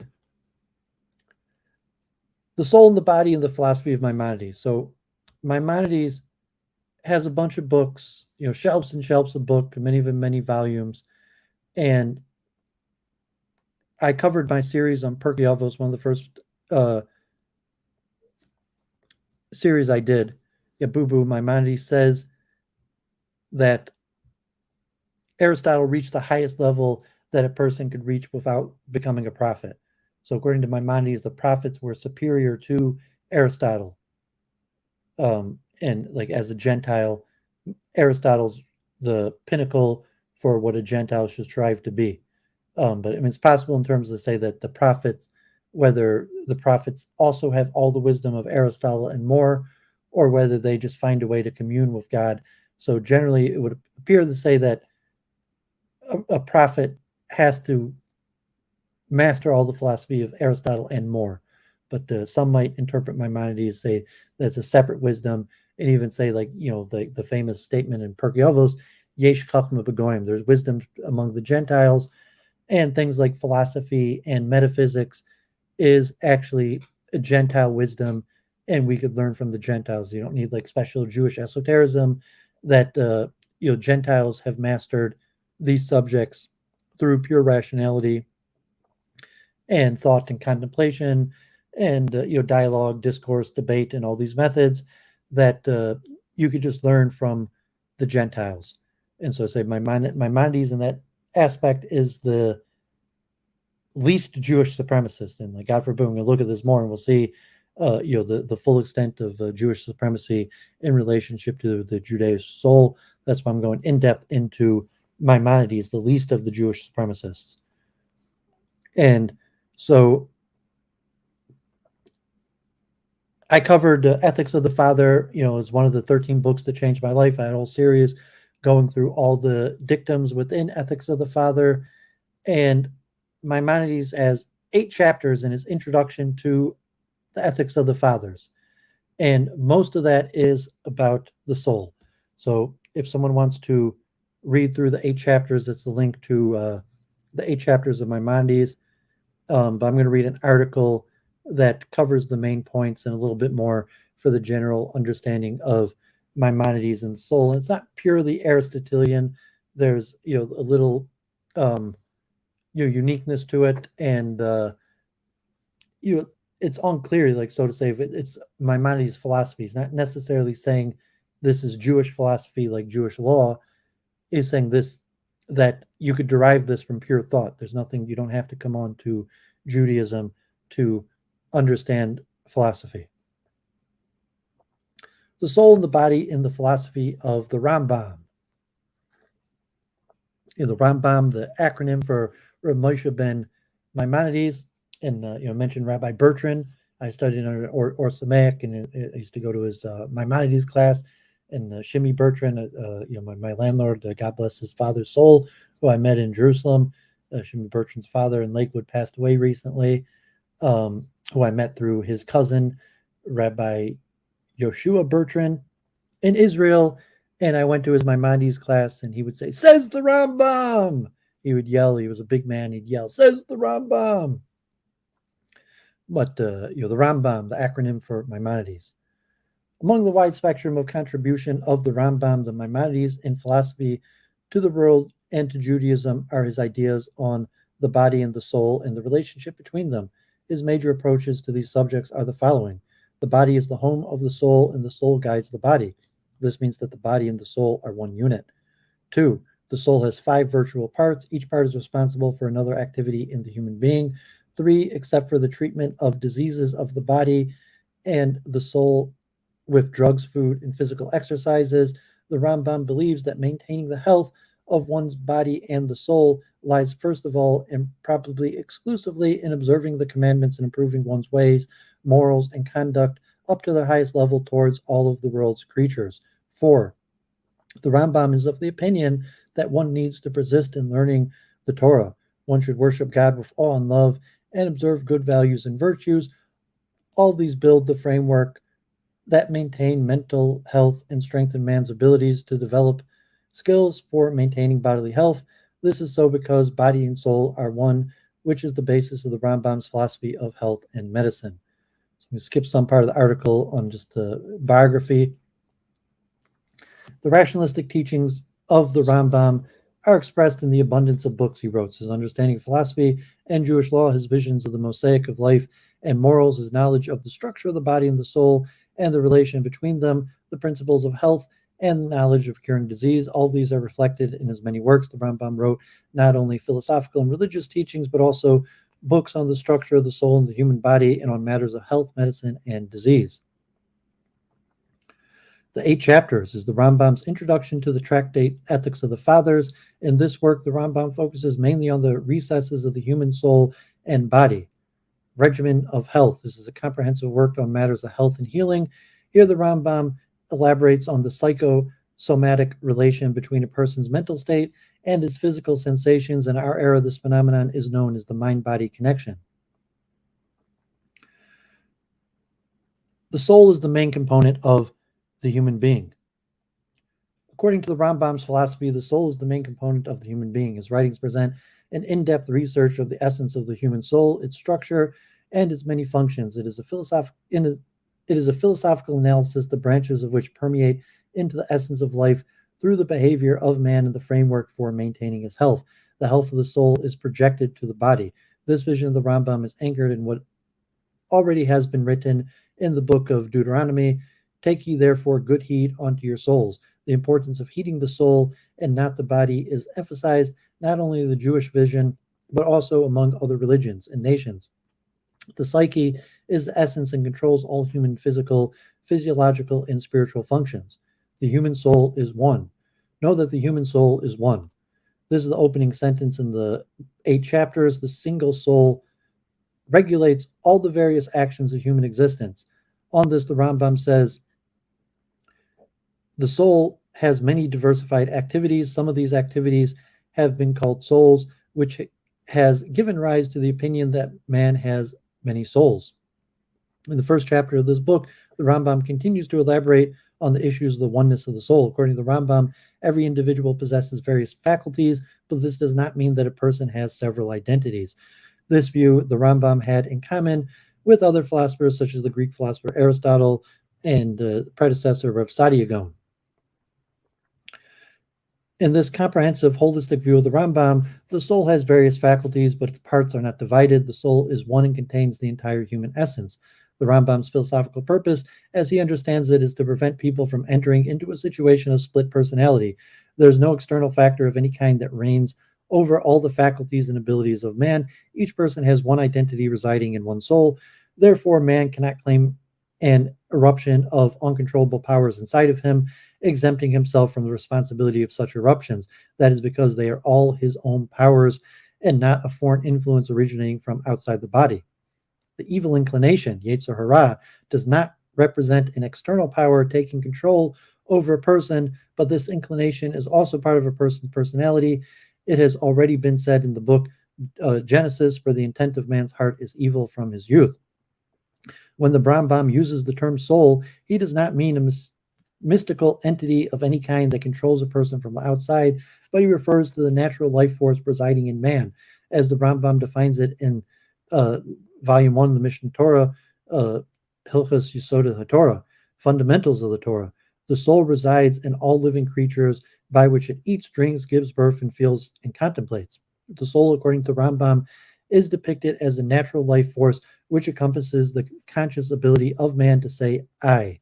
The natural life force generates man's consciousness to a higher level of development, which gives man the ability to say, I. By using these powers, man is able to understand that the saying, the soul is one, points to a reality of a higher quality that does not only refer to a convergence of the powers operating in man, but to the unity of a person's soul. As said, the Rambam's philosophical view refers to the existence of one soul, which is a complete unit containing everything occurring in the human psyche. True, the personality of a person is one, but in this personality, one can discern several activities, all of which originate from the same soul. This view contradicts the view of the other sages who existed among Jews and other nations over the generations. The latter saw man as souls and not as one soul. Here are two examples of this view. The vision of the Hasidic Chabad movement and the structure of the soul. Interesting is the following view, which at first sight seems to contradict the Rambam's view that the individual human soul forms one unity. The view of the Hasidic Chabad movement, which is expressed in the book the Tanya, is that a person has two souls, a beastly soul and a godly soul. The latter expressed the belief that man should wish and strive for love and awe for the Almighty God. In-depth examination of this view shows that what the Rambam considers to be the natural facilities of man inside the human souls, as expounded in the 8th chapter, Chabad considers the beastly soul. This means that the godly soul, which exists according to the Chabad teachings, does not contain what the Rambam calls the natural components of a person's personality. This clarification shows that actually there is no contradiction, and according to the majority of sages in Israel, the human soul is one. In the opinion of many physicians, man is made of three levels: the level of growth and beastly level, the beastly level and intellectual level. They run parallel to the various phenomena found in nature. On this basis, some people came to the conclusion that man has three souls. But in the first chapter of the 8 chapters, the Rambam clarifies time and again that the human soul is one. Since the soul creates the body, the Rambam embraces all the material needs of man under the cover of the sanctity of the soul. For him, this is a wholly objective. In the Rambam's view, all the bodily activities, although looking like physical functions, are directed by the soul, which rule over the body and its various needs. Based on this vision, there is neither a need nor a power exerted from outside the body that is not managed and controlled by the human soul. It is true that man is made up of physical components and a material and a mental component, but man unifies them into one entity. This is the basis for the Rambam's word at the beginning of the 8th chapters: the human soul is one. One and the same personality eats and drinks, is sad or happy, is doing gymnastics and sleeps, prays and fights. All of those activities are generated by the same soul. In this spirit, the very fact of obeying the commandments is medicine of the soul and not medicine of the body. Yet the connection between them is so strong that medicine of the soul, such as obeying the commandments, exerts influence on man's physical health. The souls of animals differ from those of human beings. Although the soul of each and every animal is a whole unit as well, the powers at work in the soul of each of the world's creatures are different and adapted to the nature of that animal. The analysis of these differences in mental activity can be explained by the simple process of eating, which is seemingly a physiological process man has in common with all the world's creatures. but that is not so. A predator eats meat because this is the food it needs based on the natural demands of its body and soul. But if a man eats meat, it offends his moral integrity, although it is the same act of eating. However, the consequences for the human soul are different. The 5 faculties of the soul. Although the soul is one, the Rambam divides into 5 virtual parts or faculties. By doing so, he follows in the footsteps of Aristotle. The following are the 5 aspects of the soul. Hazan, the first nutritive part of the human soul. This part runs parallel with the physical soul or the growing soul in the manner of the divisions of the soul by physicians. This part controls the physiological systems of the human body. Amargish, the second perceptive part. This is not the part which in our era is referred to as emotions, but refers to the 5 well-known senses: seeing, hearing, tasting, smelling, and touching. Hamadama, the third imaginative part. In this part, the Rambam also includes memory, which is at the basis of imagination.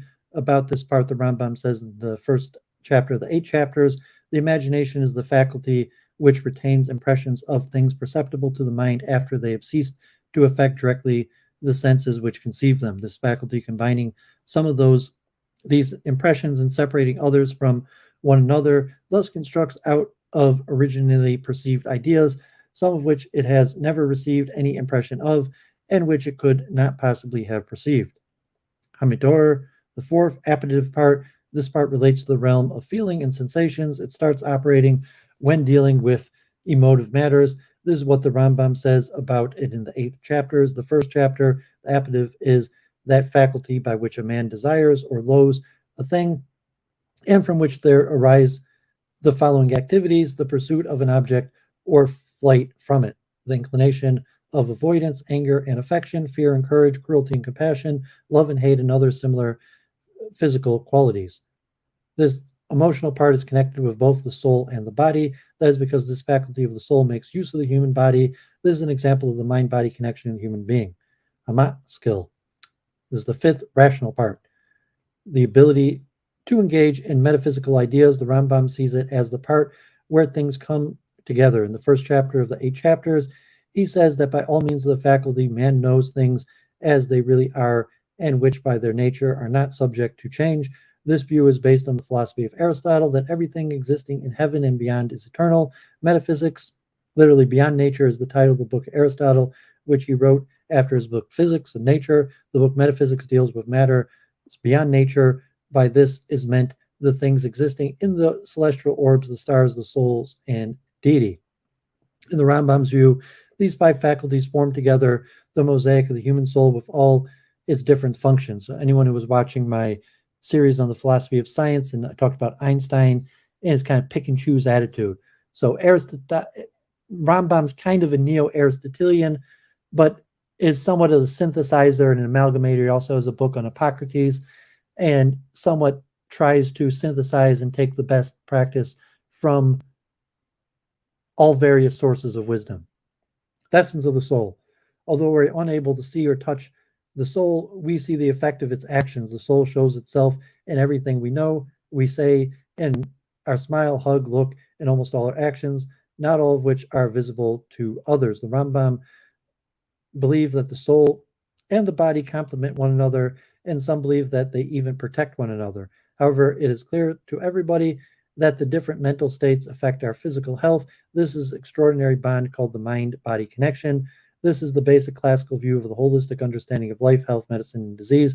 All expressions of the soul, happiness, sadness, pain, depression, joy, and many more occurring in the human soul direct the manner in which the body will behave for better or worse towards health or sickness. Intelligence is a form of the soul. According to the Rambam's view, the soul is a matter which in Hebrew is related to the philosophical term container. Matter is what enables the appearance of form or reason. On this, the Rambam says in the first chapter of the 8 chapters, know, however, that the soul, whose faculty and parts we have described above, and which is a unit, may be compared to matter in that it likewise has a form, which is reason. If the form, reason, does not communicate its impression with the soul, then the disposition existing in the soul to receive that form is of no avail and exists to no purpose. The form that may enter the human soul is intelligence, seichel. Intelligence is a philosophical term that was often used in the Middle Ages. It comes to express wisdom, eternal reason coming from heaven, and appearing in the intelligent part of the soul as intelligent knowledge. Mental health lies in the improvement of morals. According to the Rambam, mental health lies in the improvement of morals. This will lead to a proper balance in the entire fabric of human being, both mentally and physically. The Rambam claims that the more serious mental diseases occur after important deviations from the established accepted norms in human society. The people who act contrary to the norms of human conduct, the Rambam calls madmen, mishagoyim. The Rambam does not treat people who are defined as such. This is his view and attitude, but today modern medicine treats such patients by means of drugs that suppress symptoms of depression, violence. Although the leading approach in the Rambam's era was that the mental disease are cured by correcting the patient's morals, his book on the subject of health and medicine, in particular his book Chapters on Moses and Medicine, provide information about the ingredients of drugs against depression. About the improvements of morals, the Rambam says in the first chapter of his book of the 8 chapters, "Thou knowest that the improvements of the moral qualities is brought about by the healing of the soul and its activities. Therefore, just as the physician in his endeavors to cure the human body must have a perfect knowledge of it in its entirety and its individual parts, just as he must know what causes sickness, that it may be avoided, and must also be acquainted with the means by which a patient may be cured, so likewise he who tries to cure the soul wishing to improve the moral qualities must have a knowledge of the soul in its totality and its parts, must know how to prevent it from becoming diseased and how to maintain its health." About diseases of the soul, in the Rambam's view, the body is a unit linked to the soul, yet in his philosophy he speaks about what he calls diseases of the soul. This is apparent in the 3rd chapter of the book of the 8 chapters, in which he quotes the view of the ancient sages regarding mental diseases. The Rambam mentions, first of all, what acts are beneficial for man to perform in order to restore his soul to health. The most striking of these acts, according to the ancient sages mentioned by the Rambam, include the assimilation of noble qualities, such as engaging in charity and good deeds.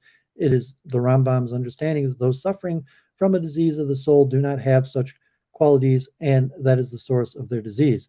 This is what he wrote about in the 3rd chapter of the 8 chapters. The ancients maintained that the soul, like the body, is subject to good health and illness.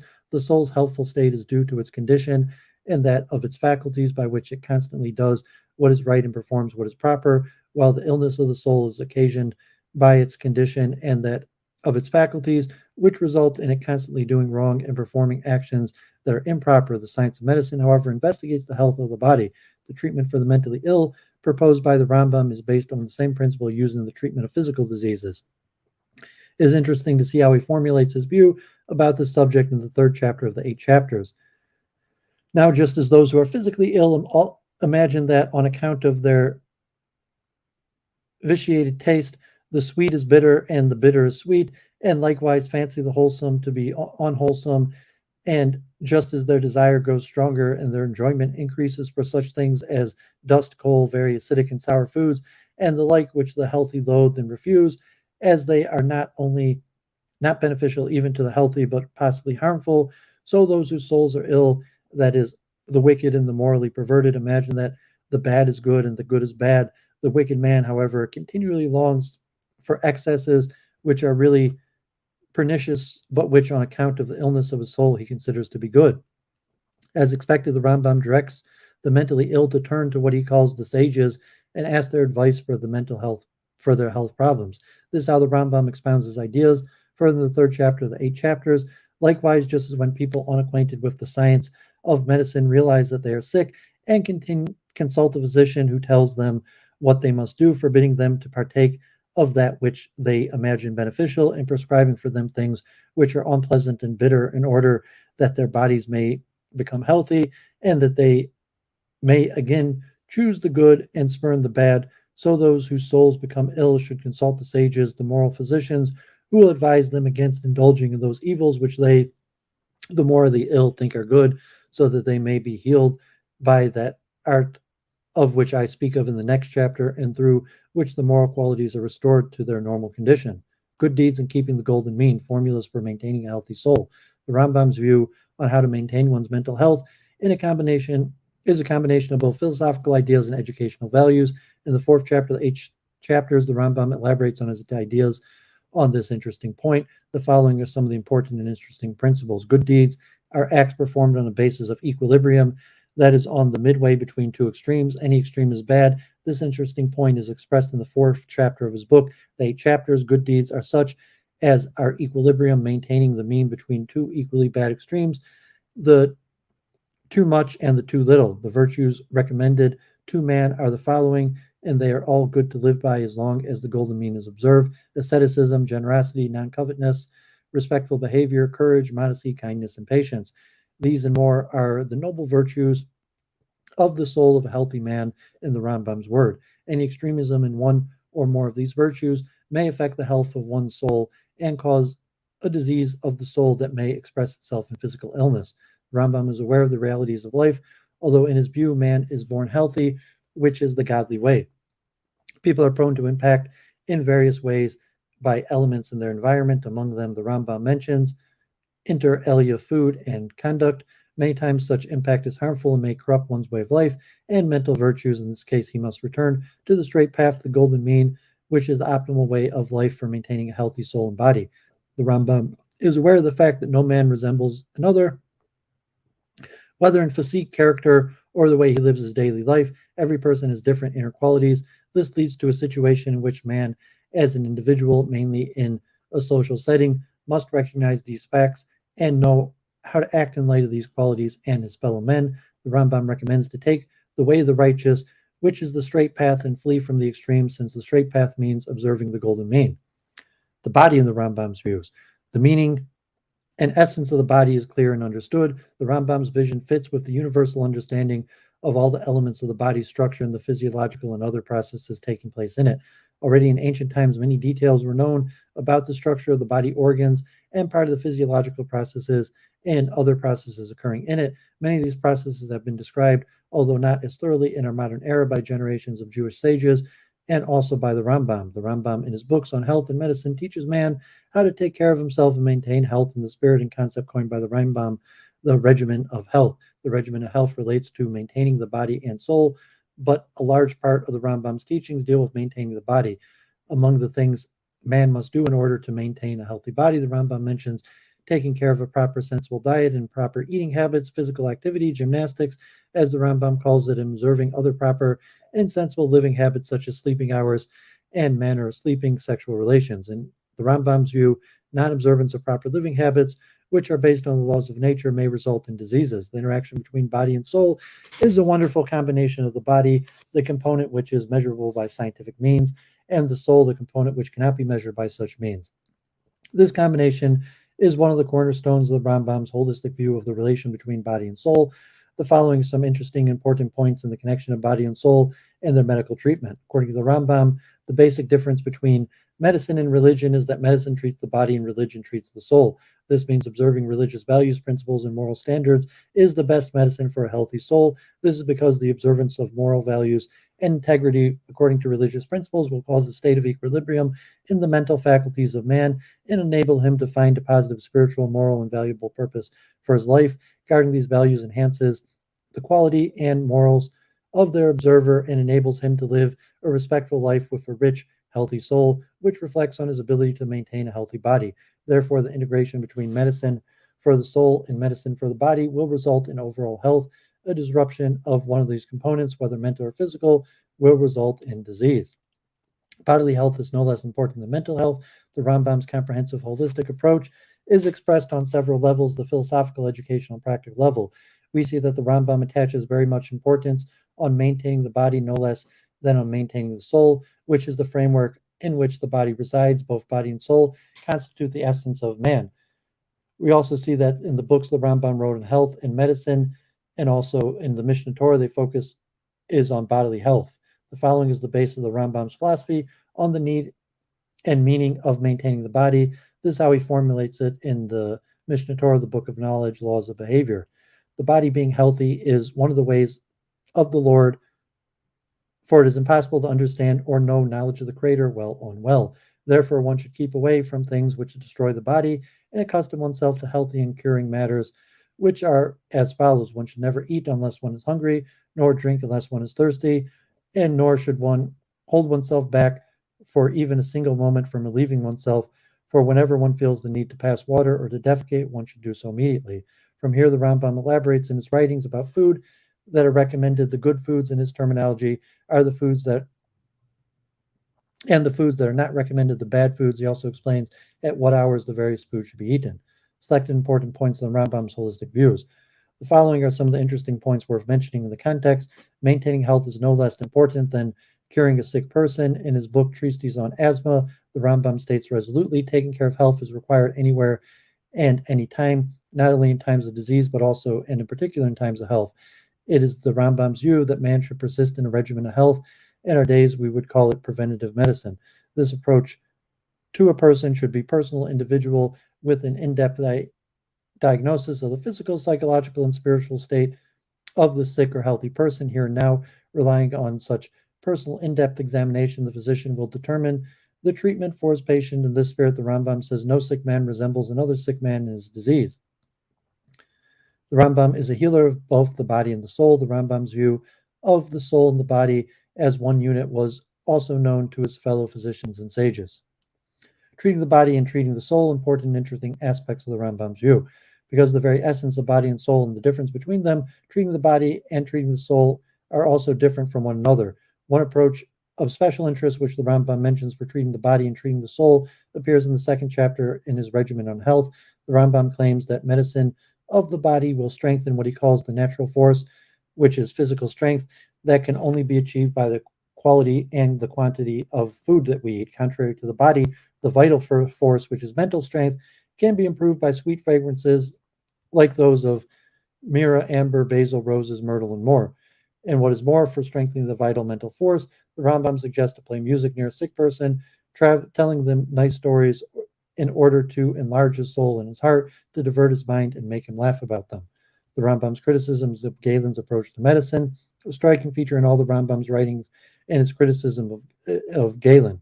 The criticism was most focused on the fact that healing medical approaches of Galen was centered on the body only. This criticism is expressed mainly in his books on chapters of Moses in medicine and commentary on the aphorisms of Hippocrates.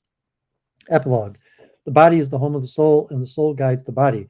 In the Rambam's multidisciplinary ideas, he unfolds a philosophical, educational, and practical analysis of the soul and its basis, levels, and depth.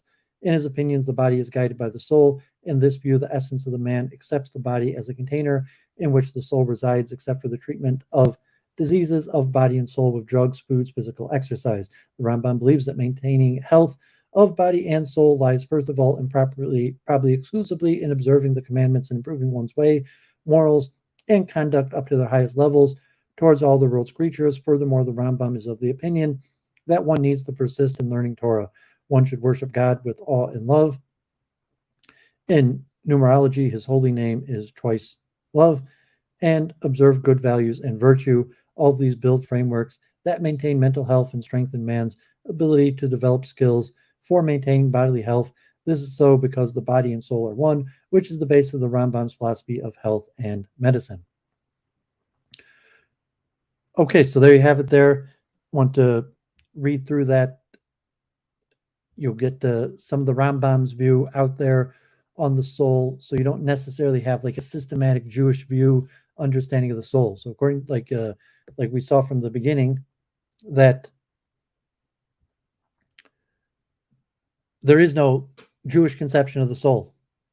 That, according to the Rambam, there's no special Jewish conception of the soul, and it could be just derived by pure philosophy, rational thought, and the Rambam largely agrees with the Greeks, as opposed to the modern mainstream understanding that the Jewish conception of the soul is the Kabalah, and it is the spheres and the worlds, and the common conception of the levels of the soul, Nefesh, Ruach, Neshama, Chaya, Yechida, is simply a manifestation of the spheres and the world. And like the Maskilim, which led to the reform, maybe like Charles Moskowitz, Judas Maccabeus, Luke Ford, are like Maimonideans largely. They're not Kabbalists, they're not big on esotericism. However, vast majority of the sage are esoterists and believe in the Kabalah. As I mentioned at the beginning, the Misnagdim, the Yeshivish, like the Vilna Goan and Chaim Volozhin, who excommunicated the Hasidim, were also Kabbalist and believed in the Kabbalistic conception of the soul. They just disagreed about the heights that man could reach and whether man could ever see things from the God's eye point of view, and whether, so to say, that the element of the soul is God Himself, and that would be like heretical. That Maimonides might also consider that heretical, but it's just that one point that the Misnagdim disagreed with, not the overall conception. So, hope anyone's still watching. Appreciate tuning in. Any questions, you add Duvid in the chat. So I'll keep this going, and let's now talk about the soul of a Jew and non-Jew, the difference between the Jewish and Gentile soul. And this will also cover in depth the Maimonidean approach to the soul, because Maimonides is basically the only major sage who dissents in there being a significant distinction, or any distinction at all, between the Jewish and Gentile soul. The soul of Jew and the soul of a non-Jew, an inconvenient truth, and the search for an alternative, by Hanan Balk, who is a rabbi of Congregation of Agudas Israel in Cincinnati, Ohio. Introduction. The soul of a Jew is superior to that of a non-Jew. No punches held. Politically incorrect. The view expressed in the above heading, as uncomfortable and racially charged as it may be in the minds of some, was undoubtedly, as we shall show, the prominent position maintained by the authorities of Jewish thought throughout the ages, and continues to be so even today. While Jewish mysticism is the source and primary expositor of this theory, it has achieved a ubiquitous presence not only in the writings of Kabbalists, but also in the works of thinkers found in the libraries of most observant Jews who hardly considers themselves followers of the Kabalah. Clearly, from one committed to Torah and its principles, it is not tenable to presume that so long as he is not a Kabbalist, such a belief need not be part of his religious worldview. If there is an alternative view that is an equally authentic representation of Jewish thought, is there an alternative view that is an equally authentic representation of Jewish thought on the subject? In response to the question, we will devote the central portion of the study to the view of Maimonides, the major representative of the rationalist school of Jewish thought, and argue that he was committed to an approach wherein Jew and non-Jew occupy the same domain with relation to the soul, with no inherent superiority presumed in one over the other. This view can be fully appreciated when it is studied not only in independent context of Rambam's legal and philosophical work, but also through the Talmudic sources with which he contended.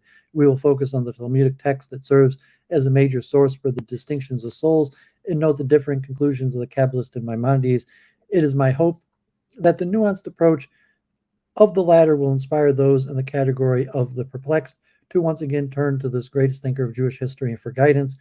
They may thereby discover renewed meaning in a path that differs from that which others have taken, but which leads no less legitimately to the personal and communal fulfillment of the divine plan for human perfection. The superiority of the Jewish soul, a brief survey. The Zohar. The Zohar, the primary source of Jewish mystical thought, firmly establishes the perspective distinguished between souls of Jews and non-Jews, describing the Jewish people at the outset of creation as the children of the Holy One, blessed be He, whose souls are thereby holy. This is in contrast to the souls of the nations who emanate from impure sources and render impure anything that approaches them. The people of Israel, the Zohar states, possess a living, holy, and elevated soul, as opposed to the other nations who are described as akin to animals and crawling creatures, which lack the divine soul and possess only an animal soul. Additional comments in the Zohar establish that those who fulfill the Torah, the Jewish people, will live forever with God, and those who do not, the non-Jewish nations, will decay with the animals. Rabbi Yehuda Levi, in the work The Kuzari, this author envisions the Jew as occupying a different and more exalted level of existence within creation than other human beings. He famously states that a convert lacking a spiritual makeup of a born Jew cannot become a prophet. Rabbi Hullo, the Maharal of Prague, throughout his numerous writings, discusses the elevated level of the Jewish people influencing many later scholars to subscribe to his position. Rav Chaim Vital, the great disciple of Isaac Luria, the major expositor of Kabbalistic principles, has taught and spread his master's mystical teachings. He further explicated the distinction established in the Zohar, writing that every Jew, whether righteous or wicked, possesses two souls. The second, uniquely Jewish soul, is a part of God above. The soul of the nations of the world, in contrast, emanate from the unclean shards that contain no good whatsoever. Rav Shabbatai Sheftel Horowitz, the Shnei Luchos Abris, the Shla Kodesh, scholar cites many sources that refer to the Jewish soul as an actual portion of God. The theological problem posed by this description, that God is therefore composed of many parts and is not unity or one, required that he address the matter in a special treatise. Rav Chaim Luzzatto, the Ramchal, Rav Moshe Chaim Luzzatto, also known as the Ramchal, writes that while a Jew and a non-Jew appear exactly alike in terms of their human characteristics, from the Torah's perspective, they are so greatly different as to be considered completely different species. Furthermore, despite the well-known Talmudic dictum that the righteous of all nations have a place in the world to come, he comments, only Israel will be found there, while the righteous of the nations will be given their reality only by virtue to their attachment to them. They will become subordinate to Israel as clothes are subordinate to the body. In this way, they will acquire whatever good is due them, but they are unable to acquire anything whatsoever beyond this. Rav Schneur Zalman Aleidi, the Baal Tanya, the most likely source of the familiarity with the concept of the distinction of souls among many contemporary Jews is the Chabad movement, due to the outreach efforts and its dedication to spread the teachings of its founder, also known as the Baal Tanya or the Alter Rebbe. Rav Schneur Zalman affirms the concept of the soul of the Jew is literally part of God and the divine essence. Chelik Elokai Mimal Mamish. While the soul of the non-Jew is purely animal in nature, even righteous Gentiles, while possessing an element of good within their souls, do not possess the divine soul. Indeed, when asked if an English translation of the Tanya should admit this teaching for fear it might lead to resentment and anti-Semitism, the last Rebbe of Chabad, Rabbi Menachem Mendel Schneerson, responded that the word should not be admitted or changed. In our day and age, one does not have to be a chassid or a Kabbalist, nor even a confirmed believer, as long as one does not close his eyes to the stark facts to see what kind of souls of the nation the world have. For all the nations of the world were witnesses to what took place in Germany and the countries that it overran, yet they remained indifferent. In light of this, the words of the Alter Rebbe may even be an understatement.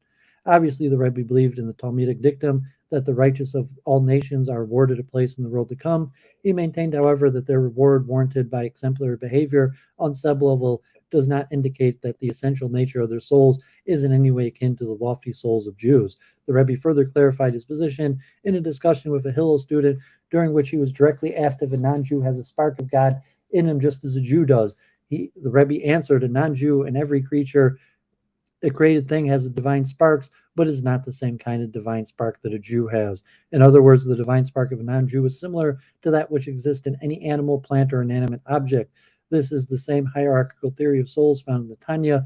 The Rebbe chose not to be apologetic and to express the true meaning of the doctrine. The implications of this stance can be seen in the Rebbe's explanation of the famous Talmudic statement that one who converts is considered to be like a newborn baby. At first glance, this indicates that a non-Jew becomes a Jew when he is endowed with a completely new soul, a Jewish soul. The Rebbe notes, however, that the Talmudic statement literally reads, a convert who is converted is ger shenisgayer, is considered to be like a newborn baby. A person who comes to convert, the Rebbe explains, is led to that decision because he already possesses a Jewish soul, which happened to mistakenly find its way into a non-Jewish body, in accordance with the Talmudic view that all Jews, including future converts, took part in the revelation at Sinai.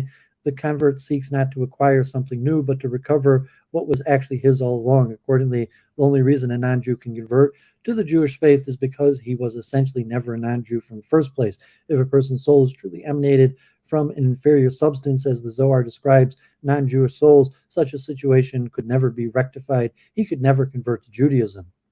Rav Chaim of Volozhin. Rav Chaim Volozhin succeeded the Gaon of Vilna as the leader of the Misnagdim, the opponents of the Hasidic movement. He disagreed with the Baal Tanya's understanding of the Lurianic concept of Tzimtzum and the foundation of the creation of the world.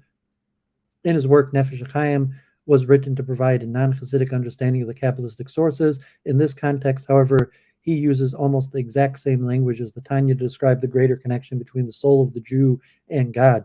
In a particularly powerful passage, he writes that the most genuine and authentic temple was not in Jerusalem, but has always dwelled in the soul of every Jew. At the time of the destruction, when Titus entered the Holy of Holies and committed acts of sexual immorality in that most sacred place, this had no impact whatsoever upon the cosmic order. Should, however, a simple Jew allow even a forbidden thought to enter his mind or heart, this would desecrate the more significant Holy of Holies which lies within him, since a Jew is a portion of God above. Such a transgression has ramifications that could generate dangerous reverberations throughout the cosmos.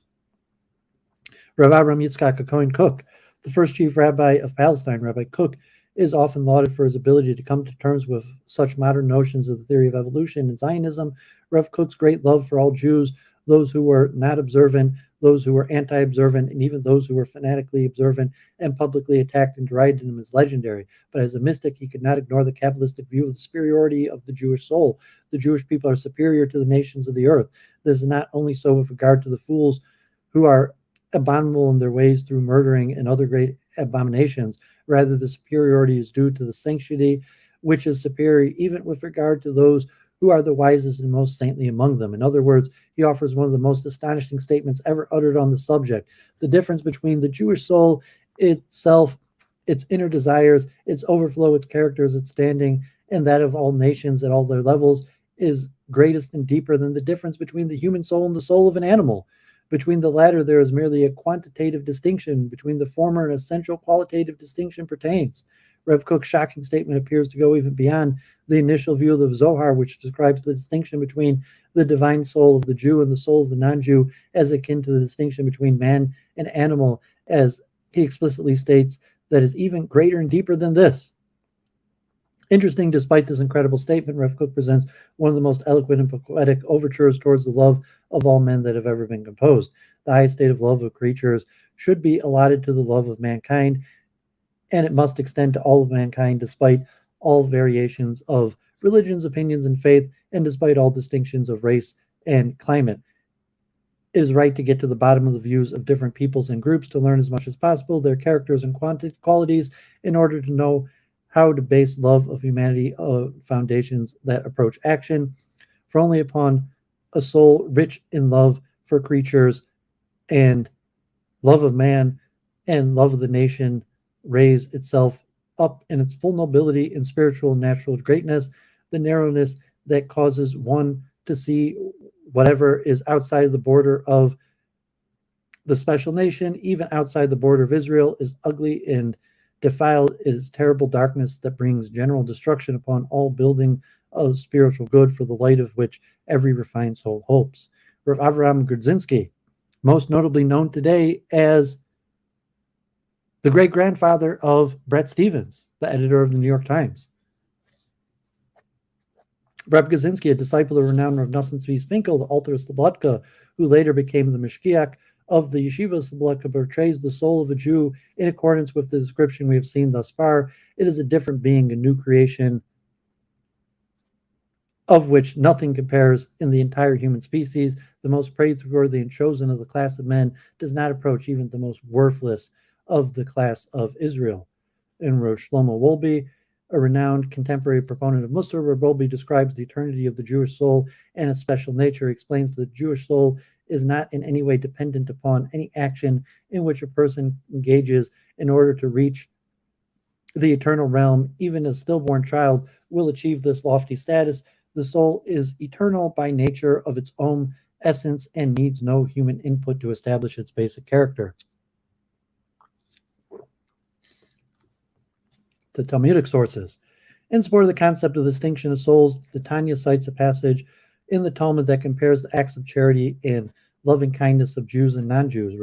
Yochanan ben Zakkai said to his students, "My children, what is the meaning of this verse? Proverbs 14:34, charity elevates a nation, and the loving kindness of nations is a sin." Rabbi Eliezer answered, "Charity elevates a nation, that is Israel, as the verse states in Samuel, and who is like your nation, Israel, a unique nation on earth, and the loving kindness of the nations is sin.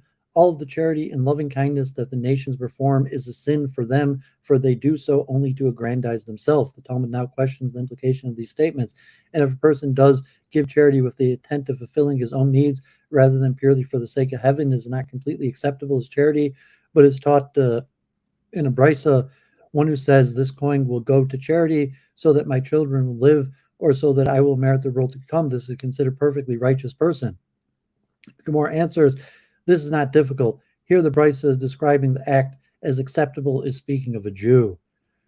Here the statement that such an act is considered sinful is speaking of a non-Jew.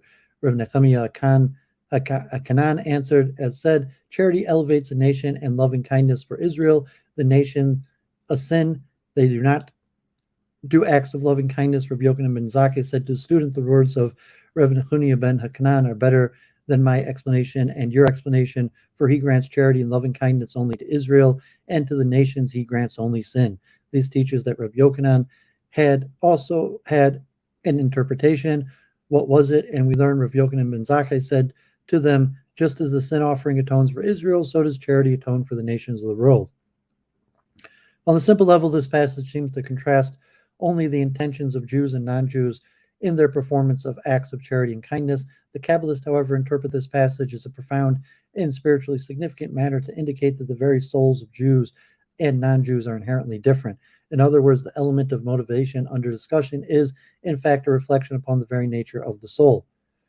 Numerous questions may be raised regarding this interpretation. First, is this truly what the Talmudic discussion is about? Second, does the conclusion actually follow Rav Nechemiah ben Hakanan's interpretation of the verse? Perhaps Rabbi Yochanan ben Zakkai praised his student's interpretation because he felt that it brought honor to the Jewish people, but nonetheless maintained that the proper interpretation of the verse was his own. As Rabbi Yochanan ben Zakkai is the greater figure in the debate, his interpretation should be more readily accessible. Third, even Rav Nechemiah ben Hakanan's view is accepted over that of Rabbi Yochanan ben Zakkai. Numerous authorities are of the opinion that the Agadic discussions such as this are not subject to authoritative decisions and do not obligate one to uphold such a belief. It is of great importance to note as well that the classic commentators make no reference to Rav Nechemiah ben Hakanan's interpretation. Rabbeinu Gershon, in his Talmudic commentary, Rabbeinu Gershon explains, all that the sages said here, many nations do. In other words, this cannot be meant as an absolute statement about the differences between Jews and non-Jews as to the nature of the souls, because there are some nations that do not perform kindness and offer charity in a sinful manner, but who instead carry out such actions with the same proper motivations as the Jewish people. Rav Abraham Ibn Ezra, in his commentary on Proverbs, Ibn Ezra cites the view of Yochanan ben Zakkai as the correct and authoritative interpretation, suggesting no distinction of one soul from another. Rav Menachem Hamiri, in his commentary on the Talmud, the Miri writes, there is another level of charity that is not fit to be considered, and this is one who gives in order to acquire a name for himself, to become great, and to become famous among others. This is not characteristic of the Jewish people, and is a very disgusting trait, not one that is considered an act of charity, but the person who does this is called a sinner, and of this it is said the loving kindness of the nations is sin. Nevertheless, one who gives with the intention of acquiring reward, such as he who says, this coin will go to charity that my son shall live, or so that I will merit the world to come, or so that my success will continue, or such other things, this is considered an act of perfect charity, so as long as if his request is not granted, he does not voice complaint and regret that he gave it, since it did not accomplish anything. Hamiri, while condemning the act of charity given with selfish ends as unworthy and not characteristic of the Jewish people, and proverbially an act performed by the other nations, indicates no conclusion about the different souls of each. More significantly, in the case of one who attaches a condition to his act of giving, Hamiri makes no distinction between Jew and non-Jew, but only between the nature of the act itself and its accompanying intention. The Vilna Goan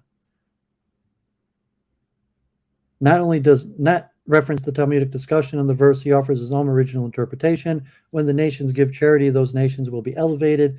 And when they do acts of loving kindness, not only will they be elevated, but it will be also be sinful for the Jewish people, for their merit will thereby be lacking. And the Holy One, blessed he, must pay their reward in this world, and the reward of a mitzvah is great. Remarkably, whereas Rabbi Yochanan ben Zakkai identified the interpretation of Nechunya ben Kana as the proper interpretation because it praised Israel for both its charity and kindness, while granting the nations only sin. The Goan introduces an interpretation that is the complete opposite to this view, praising the nations for their benevolent gestures, while appropriating sin to the Jewish people alone. If Rabbi Nehunya's view is to be considered normative, why would the Goan select an interpretation that conflicts with the Talmudic conclusion? The answer, I believe, is that the Goan's interpretation follows a rabbinic source that differs from the source in Baba Basra. In the Midrashic presentation, unlike the Talmudic discussion, none of the views presented disparages the motivations of the nations of the world. In fact, the view presented, even that which is attributed to Rabbi Nehunya ben Kana, envisions the act of the other nations to be so worthy that they cause the Jewish people to appear sinful in their lack of such commitment. The view of Nehunya ben Kana in the Medrash is this: charity elevates a nation, that is Israel, and the loving kindness of the nations is sin. The loving kindness of the nations is a sin for Israel. In this source, there is no room for the concept of a distinction between souls, even according to Rev Nehunya ben Kana. Finally, the one practical element of the text, which considers charity given by a Jew with an ulterior motive to be acceptable, well deemed sinful for a non-Jew, is not codified by Maimonides. He's similarly silent regarding other Talmudic sources discussing the law. Why? Perhaps Maimonides ignores the codification of this decision because he does not accept its underlying principle. He does not recognize one basic type of behavior based on motive for a Jew and another for a non-Jew. He does not recognize one type of soul for a Jew and another of lower status for a non-Jew. Maimonides' alternative view, the role of the intellect. Maimonides consistently emphasized that all human beings, Jews and non-Jews alike, have the ability to come close to God through their self-service of Him. The measure of a man's soul is a function of his intellectual comprehension of divinity and a proper translation of the level of comprehension into sanctified action. The soul of all flesh is the form that God gave him, and the greater knowledge that is found in the soul of man is the form of man who is complete in his intellect. Regarding this form, the Torah states, "Let us make man in our form and its likeness." That said, that he should possess the form that comprehends ideas. The intellect which overflowed from him may be exalted towards us and is a bond between us and him. Indeed, the interpretation of his palace parable, Maimonides speaks of every person of humankind in his evaluation of those who are far from the king due to their lack of proper intellectual development and those who are closer to gaining access to the inner chamber. He is interested in distinguishing not between Jew and non-Jew, but between those who possess the knowledge required to converse with the king and those who do not. Should one lack knowledge or possess incorrect knowledge, it bears no difference whatsoever from what background he has come. Absolute free will. Maimonides establishes absolute free will as the basis foundation of the Torah. It should not occur to you that the idea that the foolish of the nations and the most ignorant Jews profess that God decrees upon man from the beginning of his creation whether he will be righteous or evil person. The matter is not such. Rather, every man can be righteous like Moses, our teacher, or evil like Rambam. The concept is a great principle in the pillar of Torah and the commandments. Maimonides emphasizes that the fundamental of free will applies to all human beings and that every human being can achieve the highest possible rank in the realm of spirituality. It should be evident that the Kabbalists, who are of the opinion that a non-Jew cannot carry out acts for the sake of heaven due to his possession of an inferior soul to that of a Jew, cannot possibly entertain the thought that such an individual could achieve the spiritual level of Moses, the love of God.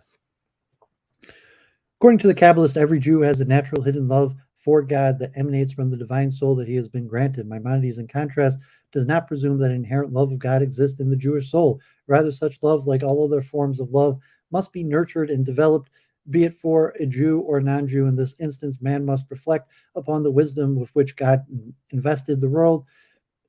The understanding of his greatness will inspire one to have a profound love for him. Prophecy.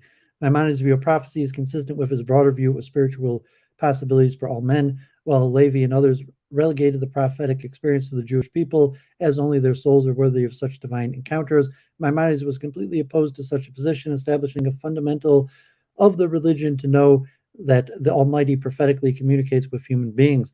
Indeed, the conditions, he writes, for the prophetic experience are not specifically Jewish, great in wisdom, mighty in character traits, and not overcome in any respect by his evil inclination, but rather his intellect always overcomes his inclination. Similarly, Maimonides' description of the character traits that one should acquire to become a spiritual personality is addressed not only to Jews but all human beings. In the Epistle to Yemen, Maimonides leaves no doubt to his position by listing the non-Jewish prophets who are to be rejected and those who are to be accepted. But we will believe in a prophet or reject him due to his prophecy, not his lineage. As a proof text, he refers to the book of Job, citing the prophet Job, Sephoriah, Bilad, Eliphaz, and Elihu, who are all prophets to us, despite the fact that they were, in his opinion, not Jewish. He later comments with regard to the proof that it is necessary to identify a prophet should a Jewish or Gentile prophet urge and encourage people to follow the religion of Moses without adding to it or subtracting to it, like Isaiah, Jeremiah, and the others, would require a miracle from him. So I apologize. I think I misspoke in the last one, referring to Aristotle. Hey, Reiner, thanks for tuning in. Amalek. Maimonides' treatment of the obligation to destroy the nation of Amalek is also consistent with his approach that there is no holy or profane soul that pre-exists in a person. Although the command to wipe out Amalek is clear and seemingly unequivocal, Maimonides rules that efforts must first be made to dwell with them in peace with their acceptance of the Noahide Code. In a similar vein, Maimonides does not deny the Amalekites the opportunity to convert to Judaism. If the hatred for the Jewish nation is an inherent part of the Amalekite soul, what possible meaning could their verbal agreement to live by the Noahide laws truly have? If, on the other hand, Amalekites can convert, their murderous convictions are presumably not an internal and unchangeable flaw, but rather a result of certain culture and morally flawed education. As Maimonides writes, it is the way of man to be drawn in his opinions and his actions after his neighbors and friends, behaving in the way of the people of his country. It is the upbringing of an individual that determines his values, not a genetic component of his being. For those who consider Amalek's hatred for the Jewish people to be inborn, Amalek is a biological category, and there is no escaping his fate. Maimonides, in contrast, presumes the matter to be of ideology, not biology. Holies of Holies, perhaps the most well-known of Maimonides' view of the quality of the soul of a Jew and a non-Jew, is the ability of both to reach the loftiest heights of the spiritual realm in the following statement. And not only the tribe of Levi, but every single person from all inhabitants of the world whose spirit guides him and whose intellect leads him to understand, to separate himself and to stand before God, to serve him and worship him, to know God and to walk straight as God created him, and who removes his neck from the many calculations that men have sought. He is sanctified with the greatest holiness, and God will be his portion and his inheritance forever and ever. Consistent with his view of the requirements to achieve prophecy, Maimonides states here that there is no ontological notion of a superiority soul that is required to fostering the lifelong religious relation of the highest order with the Almighty. The language that Maimonides employs to make this point is both intentional and dramatic. Not only does he describe the possibility of any person reaching God through a religious experience, he further identifies such a person as Kodesh Kadoshim, the Holy of Holies. This terminology normatively identifies the holiest place in Jewish tradition, located in part of the temple that no one could enter save the high priest, and even he only one day per year on Yom Kippur. Maimonides, however, utilizes the concept to describe a person, not a place, whose sanctity has become such that he is spiritually unique and set apart from others. Such usages may also be found in the biblical text, the sons of Amram, where Aaron and Moses, and Aaron was separated to sanctify him, Holy of Holies, he and his children forever, to offer incense before the Lord, to serve him, and to bless him with his name forever. A statement of the Talmud supports Maimonides, where Omer used to say, how do we know that even a non-Jew occupies himself with Torah is comparable to a high priest, as it is said that man should do and live through them? The comparison is so astonishing, however, that it requires most commentators, especially those committed to the Kabbalistic portrayal of the inferior spiritual state of a non-Jew, to greatly downplay Omer's statement. Other rabbinic sources similarly support the Maimonidean view that heaven and earth testify on my behalf, be it a Jew or non-Jew, a man or woman, manservant or maidservant, all is in accordance with the deeds of the person, and so shall the Holy Spirit rest upon him. Maimonides concludes his assessment of the individual who, like the tribe of Levi, aspires to fully commit his life to the service of God with the following seamlessly innocuous statements, and God will be his portion and his inheritance forever and ever. Recall, however, that the Kabbalists used very similar language with reference to the connection of the Jew to the Almighty, calling the Jewish divine soul Chelek Elokai Mimal Mamish, an actual portion of the God from above. It appears to me that Maimonides here has subtly turned this Kabbalistic formulation on its head. Man is not a portion of God. Such a concept is sheer idolatry to Maimonides' way of thinking. Rather, it is God who is man's portion. Man has no place in the existence of the living God. It is God who has a place in life of man, the man who has made him the constant focus of his every action, thought, and desire. Holiness is not inborn. We have seen that for Maimonides, all human beings may achieve and experience holiness, prophecy, and an intimate relation with God, characterized by spiritual grandeur and dignity. A person is deemed holy by the force of his thoughts and actions, and not by virtue of the fact that he was born into a certain nation. Holiness does not accompany one into this world, but is rather a result of spiritual achievement that one has attained through the fulfillment of the divine commandments. Holiness does not dwell within a person, but rather conveys who a person is, the respect that is due him, and the elevated status that he holds in the religious sphere relative to man and God. I'm going to skip the part on the get. If anyone wanted to read this, the link was in the chat for the case of the forced get that looks like it might be saying the Jew has an innate goodness within him, and that's why he gives the get. Conception of the Noahide. And the suggestion that Maimonides envisions the non-Jew in a different spiritual light than the Kabbalist, we turn to a statement at the end of the code that has left many puzzled. Whoever accepts the 7 Noahide commandments and is careful to observe them is of the righteous of the nations of the world and has a portion of the world to come.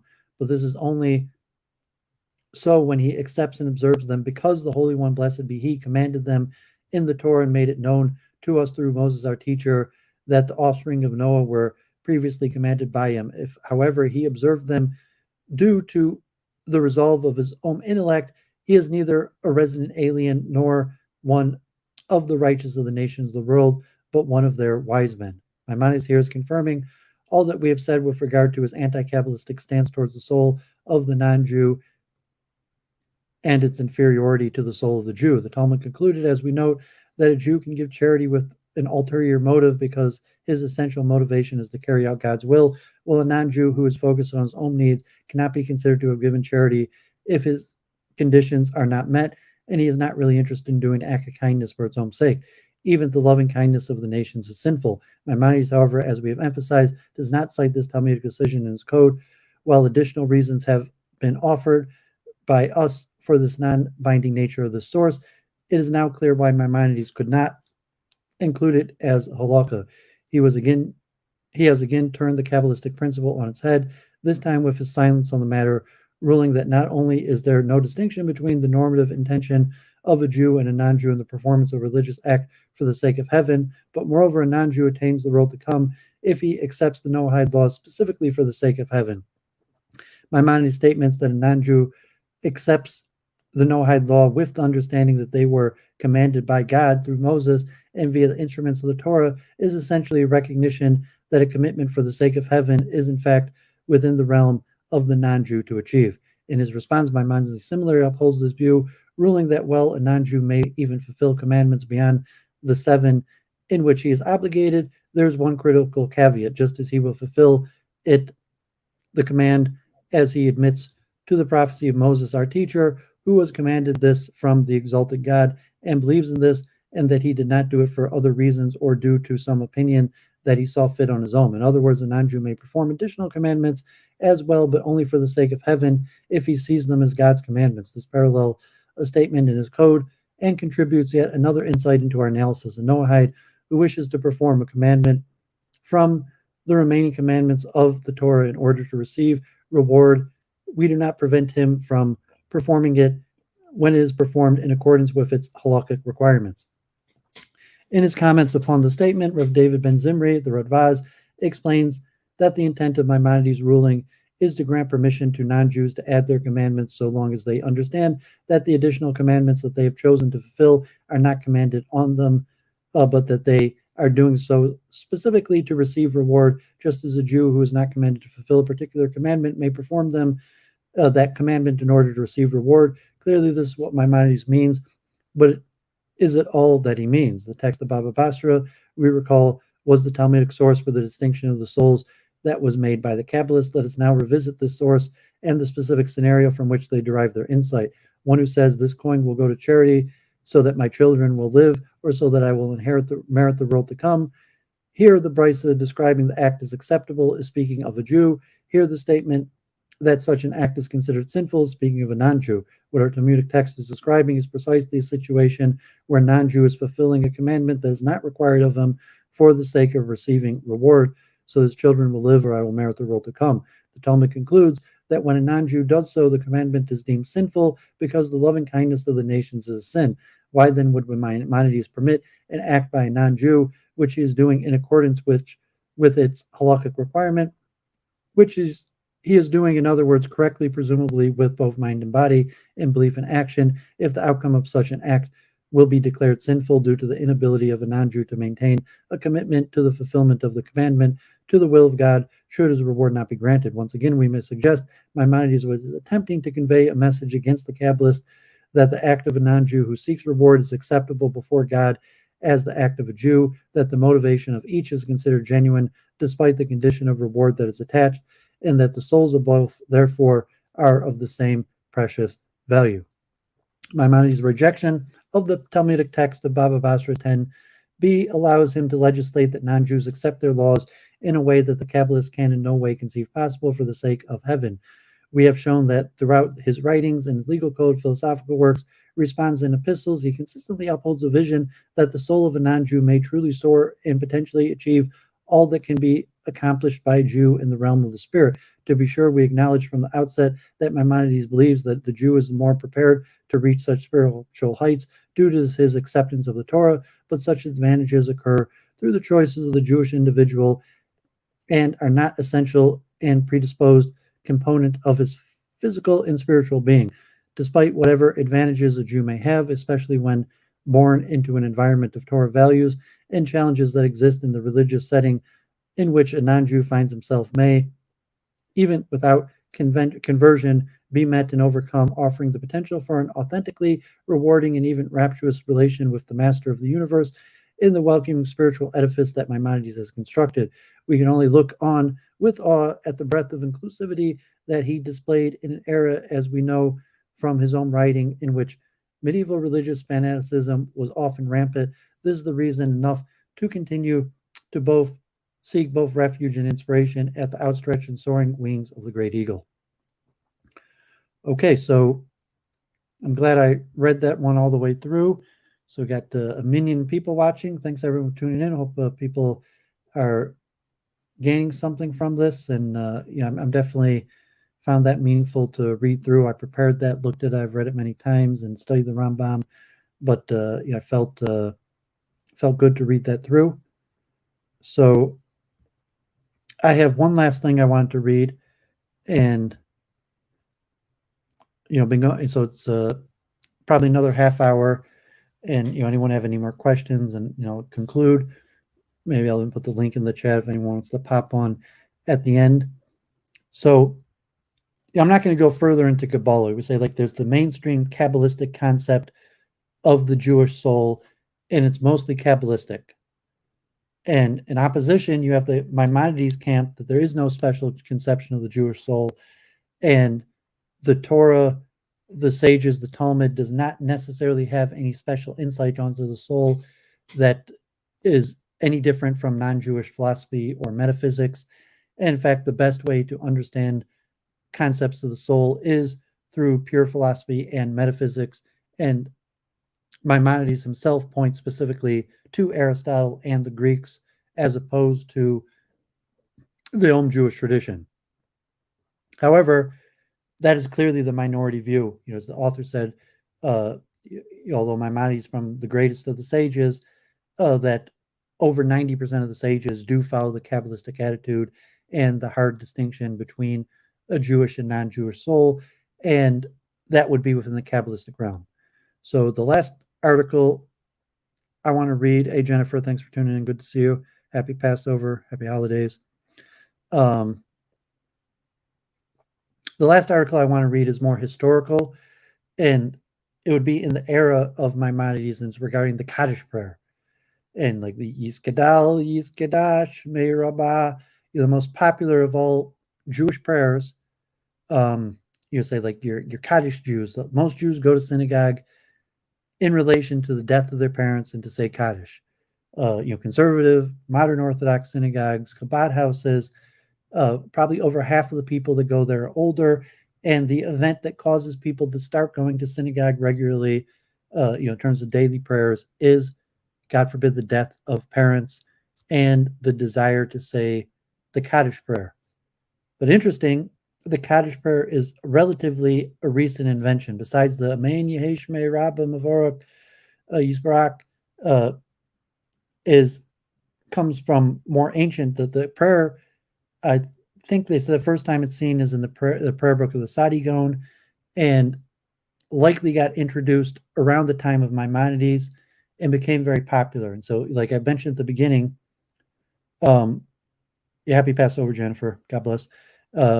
Most people, scholars from the non-believers, can't believe that in the biblical period, Jews didn't believe in a soul, that the concept of the soul was taken from the Greeks, and that the Kabalah itself is Neoplatonism, was also taken from the Greeks, but put into a specific Jewish flavor of the 10 emanations and 4 worlds. And that happens, like the Zohar, supposedly going back to Rabbi Shimon Bar Yochai in Roman times, appears in Europe in the 1300s. So the Kaddish prayer appears about the 1100s and becomes popularized, and now the Kaddish prayer is the most important of all prayers. Like in modern day Israel too, the Kaddish prayer is the most recited. Like Knesset, secularist, anti-religious people will still say the Kaddish prayer. Like everyone wants to say Kaddish and honor their parents. And the accompanying theology of the Kaddish prayer, that the Kaddish prayer has some sort of effect on the soul of our ancestors, that we say the Kaddish prayer because the Kaddish prayer elevates the soul of our ancestors. And there's one ghost story in the Talmud that it's based on of Rabbi Akiva, and we'll talk about it. So, I want to finish this up, and then if people still around, we could talk a little bit. I'll put the link in the chat, but just to add a little bit of scholarship and say, well, let's say these ideas were innovated, incorporated, even taken from the Greeks and the Christians. When did it happen? Why did it happen? And we see this Kabbalistic concept of the Jewish-Gentile distinction. So there's statements in the Talmud, but the statements in the Talmud don't really focus on the concept of a soul. They focus on motivations or nations or general, like reward in the world to come. As they say, the world to come in many aspects could just mean the future. And like I have in my essay on high and low birth, that the 10 Commandments generally reward and punishment is bequeathed upon person's children. That if I'm good, it's not necessarily that I will be rewarded in my next life, but my sins and good deeds will be passed on to my children. My children's status in the world will be based upon my good deeds and sin. And so these conceptions of the Gnostics and Neoplatonists first entered Christianity and then entered Judaism, and then very quickly became accepted among all Jews. So say something like the Kaddish prayer, innovation, but like now the Kaddish prayer, even though it's an innovation, is the single most popular of all Jewish rituals. So let's look at this last essay, and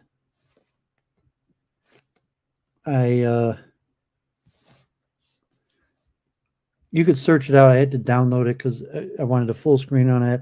I actually tried to highlight it and then it got messed up. So this, you have saved me from the judgment of Gehenna, of hell, the origins of the Mourner's Kaddish in medieval Ashkenaz by David Shulevitz. This academic Jewish studies, heretical literature. This article traces the origins and rapid spread of the Mourner's Kaddish, the liturgical custom first attested in the late 12th century, early 13th century Ashkenazic halakhic text.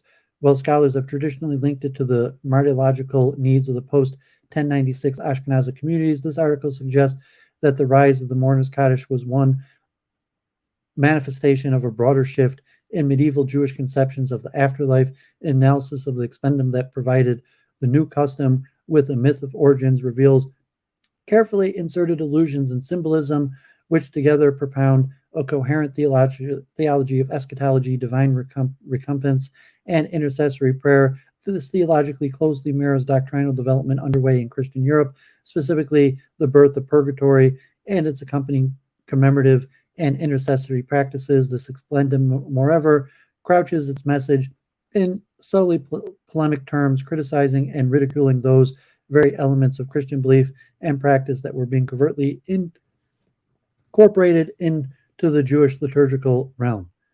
So it was mentioned that the soul, the Jewish conception of the soul, which later became the Kabbalistic doctrine of the 10 spheros in 4 worlds, first came the introduction of the soul in general, that something survives death. So the claim that Jews originally in biblical times did not believe in an immaterial soul that survived death, and that it really wasn't until the 12th century that Jews started believing in an immaterial soul that survived death. And then after the Jews started believing in an immaterial soul that survives death, Jews started to believe in the conception of the Jewish soul and the differential of the Jewish and Gentile soul, and then the Kabbalistic realms. And it's like Maimonides, like the healthy soul, was talking about like morals and ethics, but didn't necessarily have like a strong metaphysical element of the soul like the later Kabbalists. But it's saying that Christianity, like from the New Testament, focuses a lot more on the soul and the afterlife. And most scholars believe that Jews did not believe in an afterlife. And so here you see that it's not really till 1,000 years ago that Jews widely accepted the conception of a soul that survives death. And after this became very common, the belief that was largely copied from the Catholic Church in a soul that survived death, from the Greeks. Then after that came the Kabbalistic conception. So I wanted to add a little historical scholarship here. Sometime in the late 12th or early 13th century, the Jewish communities of Northern Europe began to recite a weekly prayer for the dead. That fact would likely have been lost on an outside observer who almost certainly would not have noticed. After all, the prayer in question, the Kaddish, contained no references whatsoever to death and had already been a key component of the Jewish liturgy for many centuries. The change that took place in the 12th century was a very subtle one. At one prayer service a week, on Saturday night, at the conclusion of the Sabbath, an orphan would specifically be chosen as one to recite the Kaddish prayer, an apparently minor innovation, and yet within several decades, this liturgical development had exploded. From its initial attestation in several German liturgical guides, the recitation of the Mourner's Kaddish spread throughout the Rhineland to northern and southern France, to Bavaria and Austria, and eventually to Spain and Italy. As it spread, it expanded. Before long, the Mourner's Kaddish was being recited daily and then thrice daily, and rabbinic decisors fielded increasingly complex halakhic questions as to the particularities of its place in the liturgy. Soon, orphans were competing with one another for the chance to recite the Kaddish, and communal leaders had to devise increasingly elaborate systems in order to determine who would take precedence in doing so. Before long, it was impossible to remember a time when the Mourner's Kaddish was not a key component of the liturgy. To the extent that congregants were increasingly in doubt as to whether non-orphans could be permitted to lead services on Saturday nights, and at all if no orphans were present. I'm going to skip a few parts of this just because it's long to get through it. And so it's already in the 12th century, the Kaddish prayer was one of the most significant, meaningful part of the whole services. People were coming to synagogue just to say Kaddish. How did such an ostensibly minor innovation that an existing component of the liturgy simply to be recited by an orphan once a week spread so rapidly and became so deeply entrenched? Although the text of the Kaddish has no obvious connection to death, it had long been associated with motives of redemption and eschatology in the rabbinic writings of the late antiquity and the early medieval periods. If the need arose for a new prayer for the dead, the Kaddish was the natural choice. But why was this new prayer for the mourners introduced in high medieval Northern Europe in the first place? The majority of scholars who have addressed this question have invoked the 1096 attacks on the Jewish community of the Rhineland, the First Crusade, as their explanation, suggesting the new commemorative prayer for the dead was necessitated by the collective trauma of the Crusader massacres. The explanation has a certain intuitive appeal for attacks on Ashkenazi communities did indeed provoke liturgical responses throughout the Middle Ages, including the Avarachmin and associated Kinot and Piyutim. Nonetheless, this account of the origins of the Mourner's Kaddish is difficult to accept, for the earliest texts prescribing its recitation regard the prayer not as a commemorative, but rather as an intercessory. The Kaddish, as we shall see, is to be recited specifically in order to free one's family members from punishment in hell. For medieval Northern European Jews, it would be inconceivable to imagine that the martyrs of 1096, heroes who left an indelible mark on the identity and collective consciousness of Ashkenazic Jewry, were suffering in hell, or that they required any intercession whatsoever. As a number of recent studies have shown, medieval Jews believed that martyrs were granted immediate entry into paradise, and the desire to attain such heavenly reward may have been motivated the Jews who gave up their lives in the face of the Crusader onslaughts. In fact, even after the custom of reciting Mourner's Kaddish had become ubiquitous and its recitation viewed as incumbent upon all orphans, some Ashkenazic figures were uncomfortable with requiring the children of martyrs to recite it and continued to question whether they were obligated to do so. As one late medieval questioner put it, surely a martyr's death brought him forgiveness for his sins, and thus he cannot be considered a wicked man. Stringency in requiring his children to recite Kaddish would impose a taint on the family. Rather than seeking to tie the prayer's origin to a discrete historical event like the 1096 attacks, this article argues that the rise and spread of the Mourner's Kaddish was a manifestation of changing beliefs about the nature of the afterlife and the relationship between the living and the dead. Over the course of the High Middle Ages, both Jewish and Christian theologians developed new ideas about the nature and purpose of post-mortem suffering. In particular, these thinkers stressed the fundamentally temporary duration of divine punishment in the afterlife and the concomitant notion that the living could help cleanse the sins and thus expedite the suffering of the deceased relatives. This developing theological consensus allowed for, even necessitated, new ritual means of intercession. The Holocaust in the medieval Ashkenaz thus added an intercessory prayer to their liturgy, particularly in the late 12th century, because it was precisely at the moment that the theological ground was shifting beneath their feet. To be sure, the belief that family members could intercede on behalf of their relatives in the next world was attested in some prior works of rabbinic literature, but by standardizing, formalizing intercessory prayer, and by making its recitation available to and eventually incumbent upon all orphans, 12th century Jews effectively codified this position, linking belief to a practice in ways that reinforced both. The theological notions that grounded the liturgical innovations were neatly encapsulated in the explendum that consistently accompanied discussions of the Kaddish and the Luck text that mandated its recitation. That tale, an apparently mundane ghost story that provided the new practice was a myth of origins, was already widespread in early Agadic literature. But despite these appearances, the medieval Holocaust did not simply adopt a well-known story and use it to justify new practice. The version of the narrative that accompanied discussions of the Kaddish directly, subtly, but significantly from prior rabbinic attestations.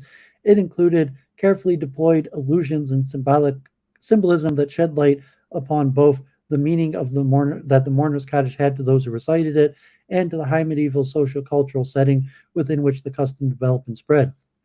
In particular, an analysis of the narrative highlights the extent to which high medieval Jewish and Christian conceptions of the afterlife mirrored one another and shifted in tandem, that suggest that this parallel was not lost upon the Jews who composed and circulated the tale.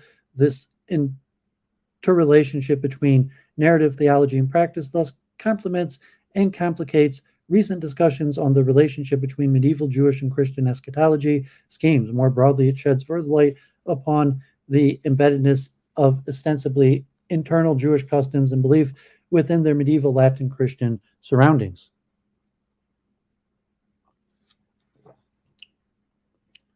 Hey, Lindsay, happy Passover. Yeah, glad to speak. My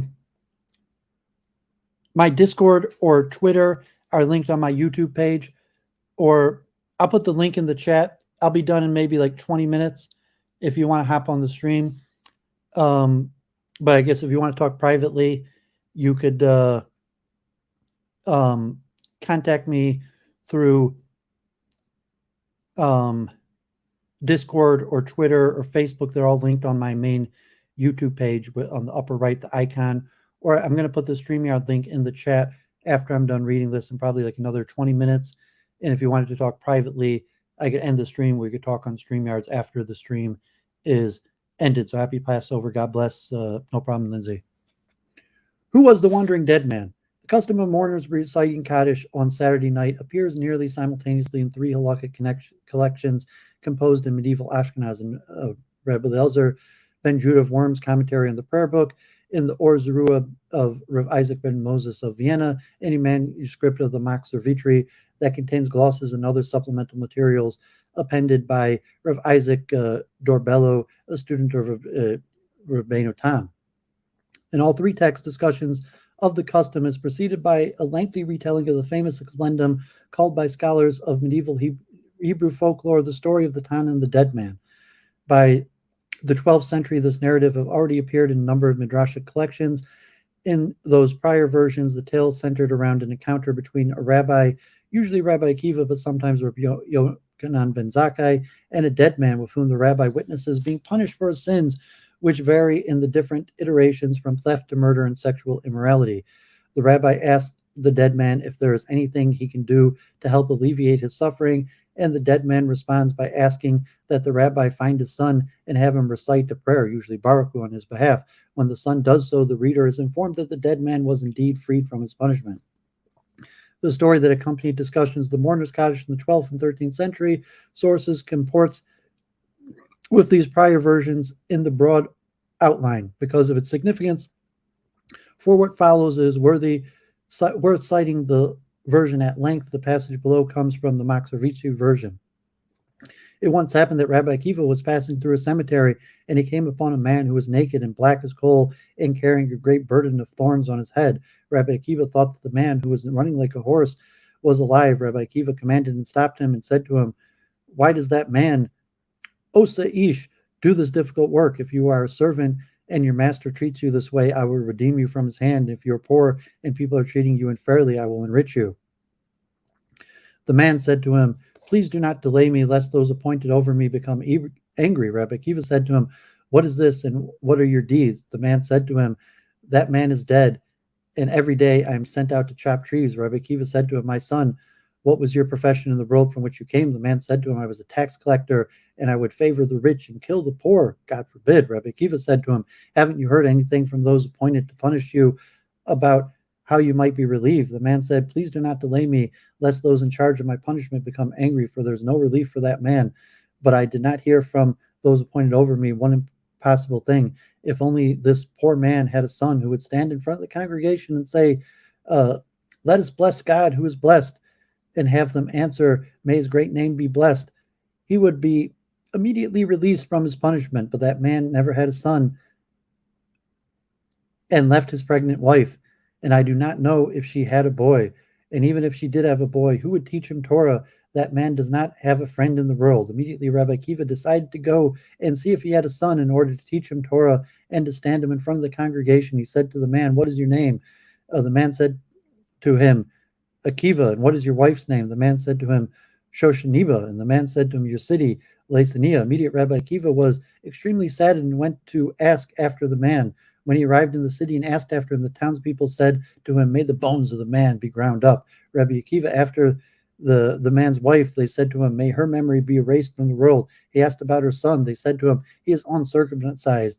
We did not even engage in the commandment of circumcision for him." Immediately Rabbi Akiva circumcised him and put a book in front of him, but he would not accept Torah study. Until Rabbi Akiva fasted for 40 days, a heavenly voice said to him, "For this you are fasting." Rabbi Akiva said, "Master of the universe, it is not for you. Is it not for you that I'm preparing him?" Immediately the Holy One opened the child's heart, and Rabbi Akiva taught him Torah and the Shema and grace after meals. He then stood the child in front of the congregation, and the child recited, "Let us bless." And then the congregation answered after him, "Blessed be the blessed God." In that hour they freed the man from his punishment. Immediately the man came to Rabbi Akiva in a dream and said, "May it be your will, may it be the will of the Holy One, blessed be he, that you rest in the Garden of Eden, for you have saved me from the judgment of hell." Rabbi Akiva exclaimed, "God, your name endures forever. You're renowned, God, through all generations. Therefore, it is customary to appoint a person who does not have a father or mother to lead the services at the conclusion of Sabbath in order to say Baruch Hu or Kaddish." At first glance, the 12th century versions of the Explendum do not deviate significantly from the early attestations. They follow the same narrative arc and seem to offer their readers identical guidance. The details in the later versions do differ, however, in a number of seemingly incidental ways. One example is the question of the dead man's sin. Earlier versions of the tale varied in their identification of the sin committed by the condemned man, ranging from murder to theft or sexual transgressions.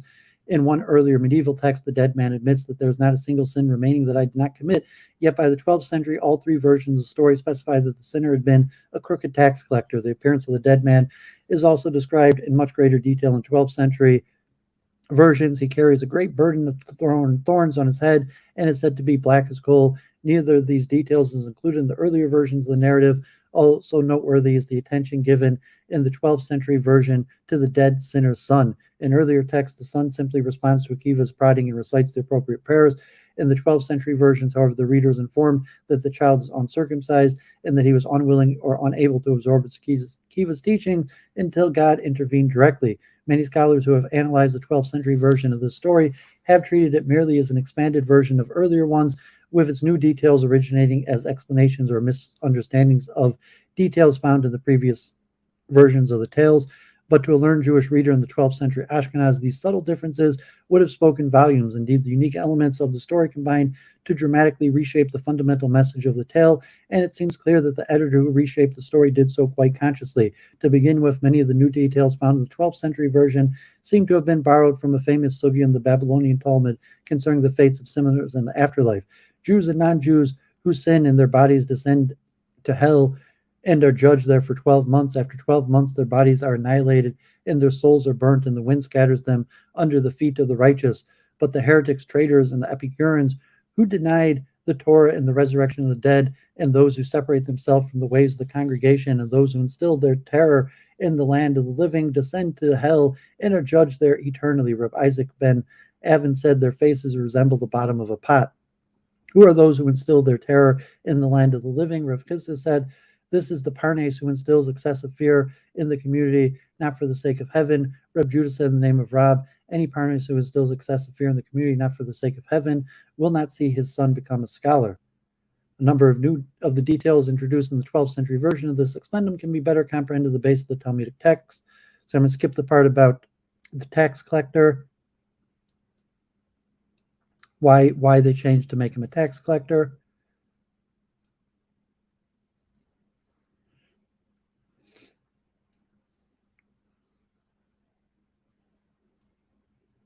But the sin of the medieval Ashkenaz version of this tale is not only linked to the Talmudic tax PaRDeS, he is simultaneously characterized in even more radical manner. As noted above, the versions of the tale circulating in the 12th and 13th century Ashkenaz describe the sinner as carrying a great burden of thorns on his head.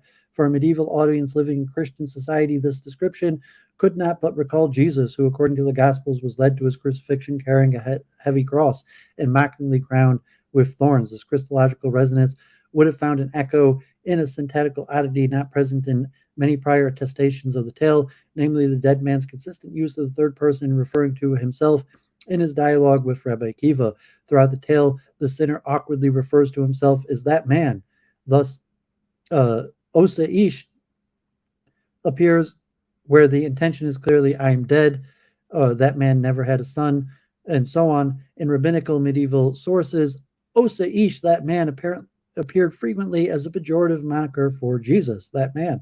These linkages also shed light on the curse uttered by the inhabitants of Laodicea when Rabbi Akiva approaches them to inquire about the dead man.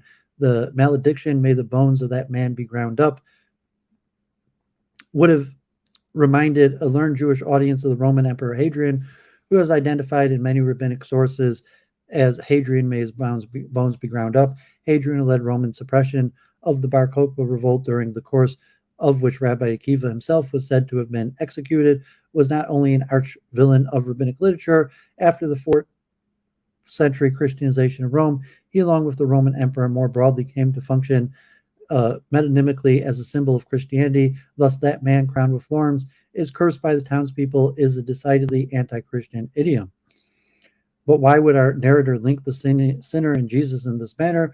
Well, it might have been viscerally satisfying for a high medieval Jewish author to shyly mock Jesus. The Christological depiction of the sinner is not solely a polemic jab. After all, the story ends with the sinner redeemed, freed from his torment in hell, and elevated to the Garden of Eden. Why would Jesus be granted such a posthumous relief. A solution to the question might be gleaned from the analysis above, which suggested that the Talmudic PaRDeS function in the tale as an example of a sinner who can never be freed from hell, but who was freed nonetheless owing to the power of the Kaddish. Jesus, too, is depicting as eschatologically and scatologically irredeemable in prior rabbinic works, most famously in the Talmudic passage that describes Jesus as suffering in hell in a boiling cauldron of excrement, by characterizing the sinner as a conflation of the PaRDeS who instills excessive fear in the community on the one hand, and Jesus on the other. Our tale constructs a portrait of a sinner least likely to ever be freed from his torments, and then argues in a shocking twist that the recitation of the Kaddish can redeem him even. This is not to say, of course, that polemic is absent from medieval versions of the Kiva tale. Indeed, the stories denouement neatly parodies a key element of Christian doctrine, namely the harrowing of hell, the notion that Jesus descended to the netherworld in the interim between his crucifixion and resurrection in order to redeem the righteous who were suffering there on account of the original sin and raise them up to heaven. Our medieval narrator embraced the notion that the actions of the righteous can benefit the dead, but in his telling, the crucified Jesus needs to be redeemed from hell rather than redeeming others, by suggesting that intercessory prayer can benefit even those sinners who earlier Jewish sources had deemed irredeemable. The narrative that accompanied the Mourner's Kaddish is thus seizing upon a particular conception of the afterlife, one in which all sinners in hell can eventually make it into heaven. Other seemingly extraneous details inserted in the story confirm the suppression. The fact that the Kaddish is said to be said specifically on Saturday nights, for example, draws on a popular Jewish belief widespread in the 12th century that the wicked, dead, like the living, rest on Sabbath and only return to hell on Saturday night. The conclusion of the Sabbath is thus the ideal time for the recitation of an intercessory prayer, since such a prayer has the potential to extend the period of respite experienced by the soul of the dead. An eternal, immutable hell, the one promised by the Talmud to the wicked PaRDeS and his ilk, could not allow for such meddling by the living. The fact that the townspeople in the story specify that they had not bothered to circumcise the son of the sinner is also meaningful in this regard. Medieval Ashkenazic thinkers were increasingly attentive to the midrashic notion that children who are uncircumcised are unable to enter heaven and are co-signed to hell, to the extent that some high medieval halakhists mandated post-mortem circumcision of infants who died prior to reaching 8 days of age. The townspeople's refusal to circumcise the son of their hated PaRDeS thus confirms that hell was very much on their minds and highlights the eschatological subtext of the tale as a whole. Debating hell's duration. Rather than an explendum of the experience of a single sinner in the afterlife, then the high medieval iterations of the story of the wandering dead men and are more broadly about hell itself, and specifically its evolution from a place of eternal torment into a temporary way station en route to heaven.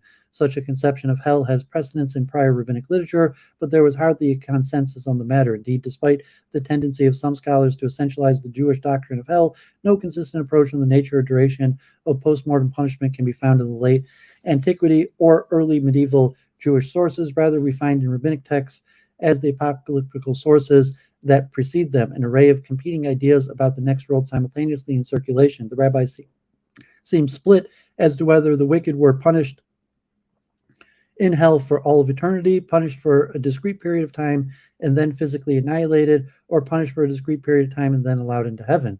While rabbinic sources sometimes attempted to synthesize these various schemes by, for example, correlating different types of sinners with different types of hell, the competing systems were just as often left to stand independently. Still, other rabbinic traditions maintain that all Jews, could never be co-signed to hell in the first place. That is, that hell was reserved exclusively for Gentiles. Peter Brown's description of the theological state of affairs in early Christianity. So I'll skip through a little of this.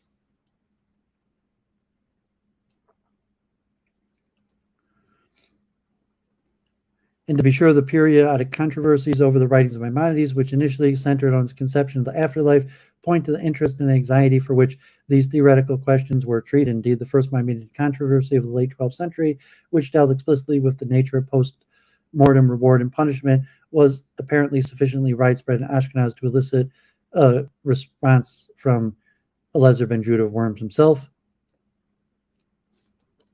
Comprehensive study of the medieval Ashkenazic eschatology remains a desideratum and is well beyond the scope of this article. What is noteworthy in our context, however, is that against the backdrop of theological uncertainty and disagreement concerning the nature and duration of hell, practice was rapidly overtaking theory, and the recitation of Mourner's Kaddish spread, so did the theology of divine recompense that undergirded it, namely a hell that was fundamentally temporarily, from which anyone could be redeemed, and intended to ultimately purge the sinner of his deeds and elevate him cleansed to heaven.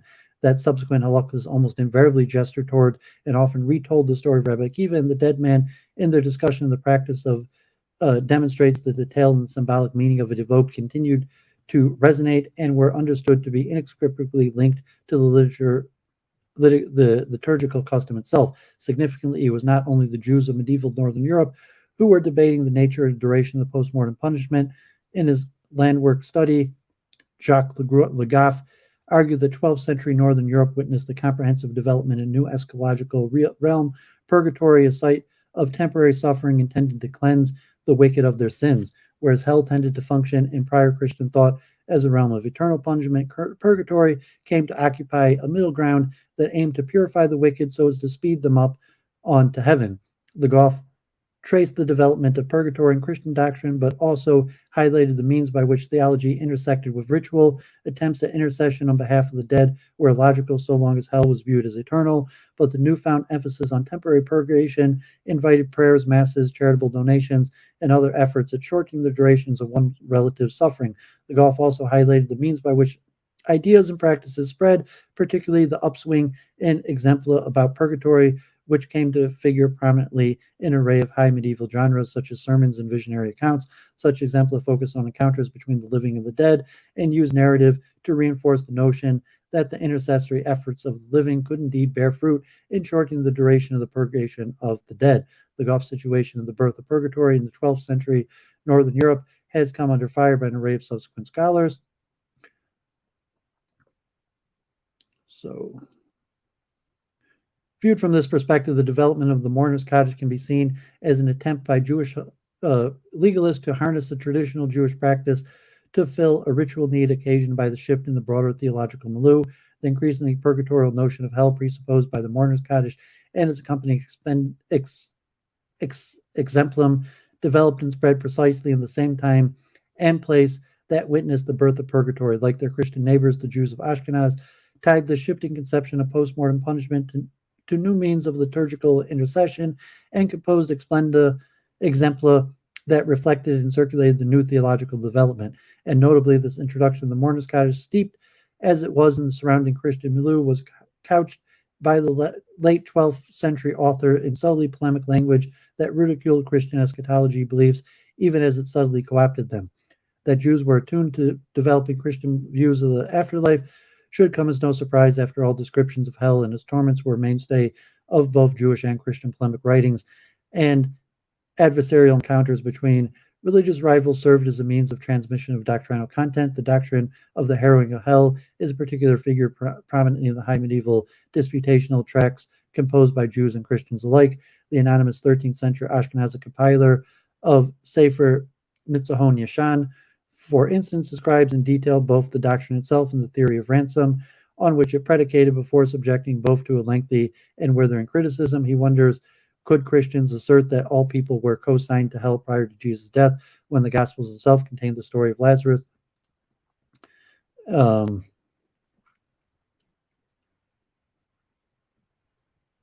Northern French polemic tracts devote attention to disproving the harrowing hell.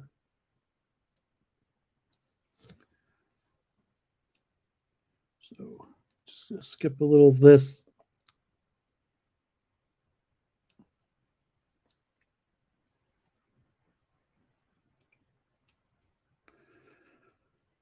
Okay, so just in conclusion, the notion that the rise of the Mourner's Kaddish might be linked to the contemporary Christian views of the afterlife was tentatively raised in 1998 by Leon Wieseleder in Kaddish, his historical and phenomenological meditation on death and Judaism. Wieseleder concluded, however, that the development of the Mourner's Kaddish was propelled solely by internal Jewish momentum. The birth of Purgatory may have occurred at the same time as the birth of the Kaddish, but this is, as I say, a coincidence. I do not believe for a minute that the one was the cause of the other. Judaism was diversified by influence, but it was developed by its own force.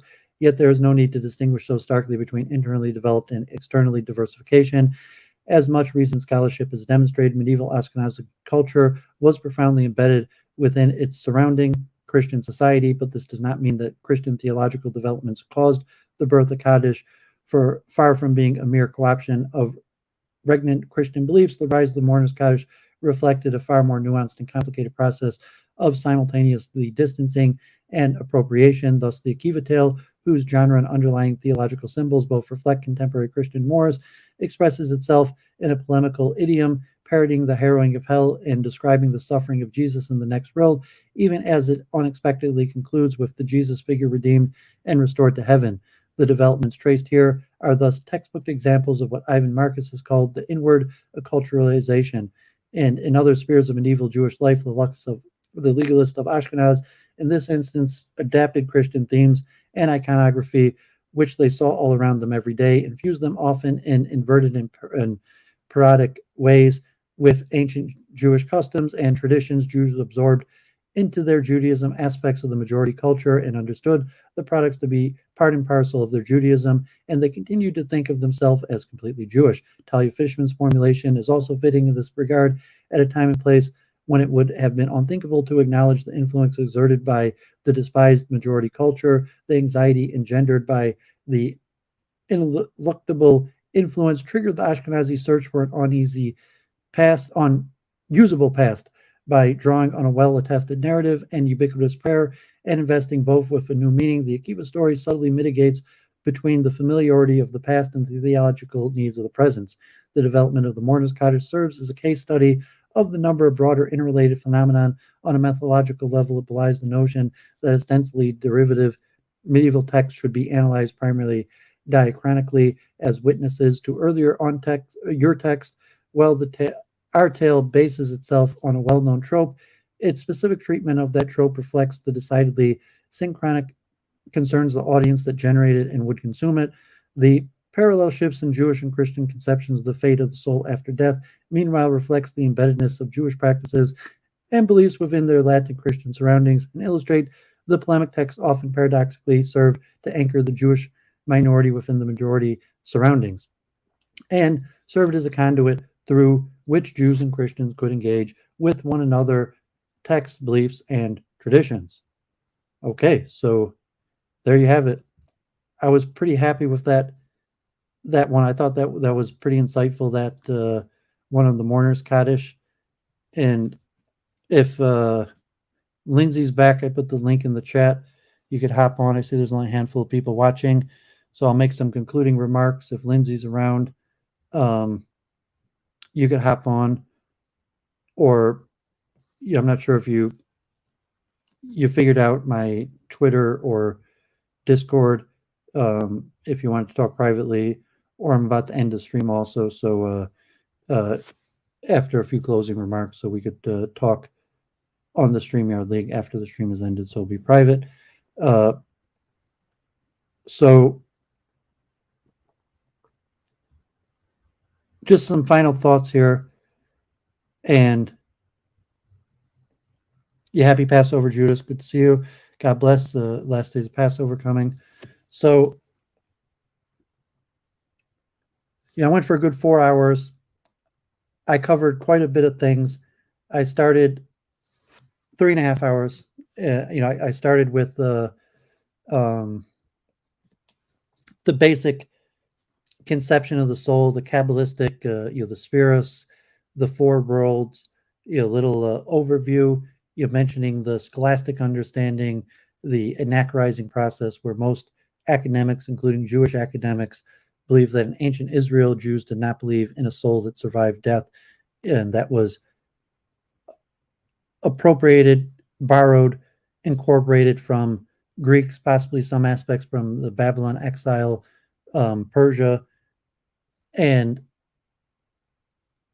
like I claim with Vedic religions or universal process of anachronizing, where I went in depth of the Vietz, or the interpretation of that as Jews we make commentaries on the Bible, so we didn't have like comprehensive metaphysical works.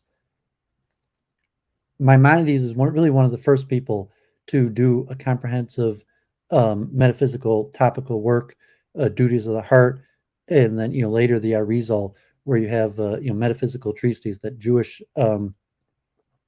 texts focused on biblical commentaries, Talmudic commentaries, and so thoughts about what Jews believed on the souls and these spiritual issues. There's no one place you could look. You have to look for verses that talk about these type subjects, or places in the Talmud, and then the commentators, like we saw with the Jew-Gentile distinction, and the verse in the Talmud about the charity of the nations, and so the commentaries on that, or various cases like the Rabbi Akiva and the dead man story, and you'd have to look for commentaries on that issue till you have like Maimonides, Duties of the Heart, about 1,000 years ago, where you first start have separate philosophical, metaphysical treatises that just talk about a given subject. And so I went in depth about the Maimonidean view that there is no real Jewish conception of the soul. So Maimonides believes in the soul, and the terms like the etymology of words in the Bible, like nefesh and lave, where was heart used to mean the soul, or the nefesh just mean breath or the soul.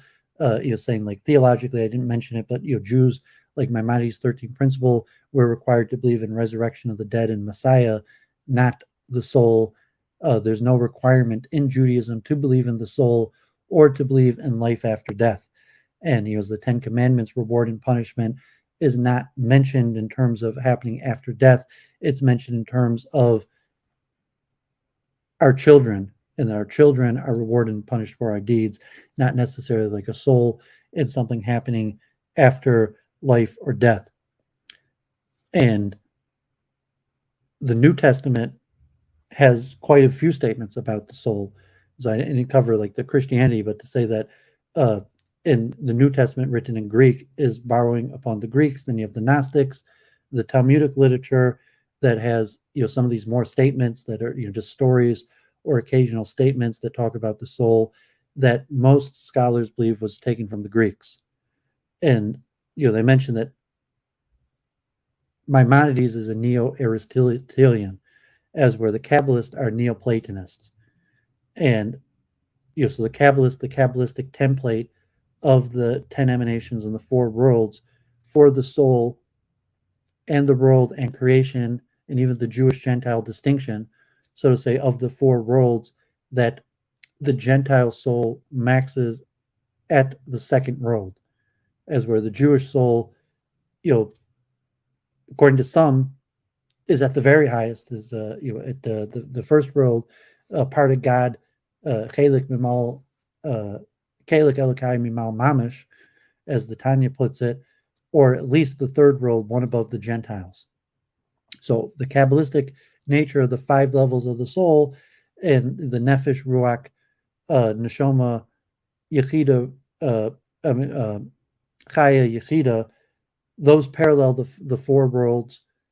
And so say that Gentiles who have the power of speech, all humans have your Ruach, the second level of the soul, and Jews have a Neshama, the third level of the soul. And that would be the Kabbalistic template of the Jewish Gentile distinction. And you go much more in depth. I mentioned my previous Ask the Rabbi and Reincarnation in Jewish Music covers some of these other concepts on topics like Tikkun and elements of the soul.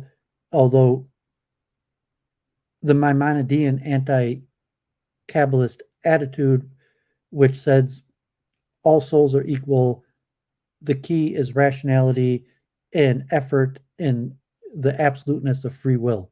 So from the Maimonidean principle, free will is the absolute primitive that supersedes all other principles. And to the Kabbalist, other principles are more important than free will. So in that respect, all people, including Gentiles, have equal free will, and the ability to come on to God and understand these topics is open to all. So I read through Maimonides and the parable of the castle, and the importance of philosophy and metaphysics, and not needing like a Kabbalistic tradition or secret society to learn these secret teachings about the soul, but using generic educational, philosophical, rational methods that a person who just thinks and tries to solve these puzzles, these mysteries, can solve these mysteries, and that even Gentiles may have that Maimonides is happy to just use Aristotle's 5 elements of the soul, that he doesn't even draw upon Jewish sources, and Maimonides is happy to just quote Aristotle, give Aristotle the credit, and say, yeah, Aristotle figured it out, and he was happy to say that like it matches logic and reason, and Aristotle's the one who figured it out. Good for him. I'm happy to learn from him. But I say that that's not the major Jewish conception. The Kabbalistic one is almost universal. Even the dispute between the Vilna Goan and Chaim Volozhiner and the Hasidic movement, the dispute is not over the Kabbalistic conception. It's over whether you could see things from the God's eye perspective, or the power of the Kabalah to conduct miracles or affect change, and other issues. And then I read through the Jewish Gentile distinction, and so like the historical origin. First the Kuzari and Rabbi Yehuda Levi, one of the first people to strongly mention it. Then you have the Zohar and the Maharal of Prague, and then the Arizal and the systematic laying out. So most the deep theology of the Jewish soul comes from the Arizal, and then after the Arizal, probably the Tanya, and then the contemporary of the Tanya, the Nefesh HaChaim of Chaim Volozhiner, that lay out a deep theology of the soul, versus Musar Hasidic books that will give a little insight about how the soul works, but it's more about following the law. And even Maimonides is focused on following the law, that can relate to medicine, healing the body and the soul, that you heal the body by healing the soul. But even Maimonides, that the soul necessitates the body to do the commandments, to be observant, follow the law, not just morals and ethics. Although Maimonides focuses on morals and ethics, but to say that so to say the duties of the limbs, the mitzvos, wearing tefillin, keeping kosher. Although Maimonides had the regiment of health, the golden mean, which he largely credits the Greeks. Exercise in various aspects, that learning Kabalah, you got to exercise, you got to eat healthy, you got to take care of the body. So Maimonides largely giving credit to the Greeks and saying on this subject, you might as well just learn the Greeks. There's nothing specific wisdom in the Jewish tradition and philosophy, and if the Greeks figured this stuff out, just learn the Greeks. Which the Kabbalists, a lot of the scholars believe that the Kabbalah is in essence really just learning the Greeks also.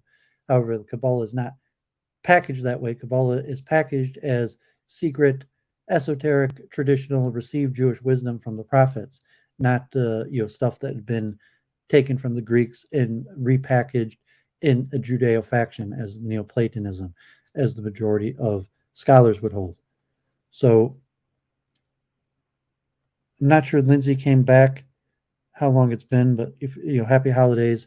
So I missed you. You comment on the stream, or find a way to get in contact, or you mentioned John or something. Jennifer, always a pleasure.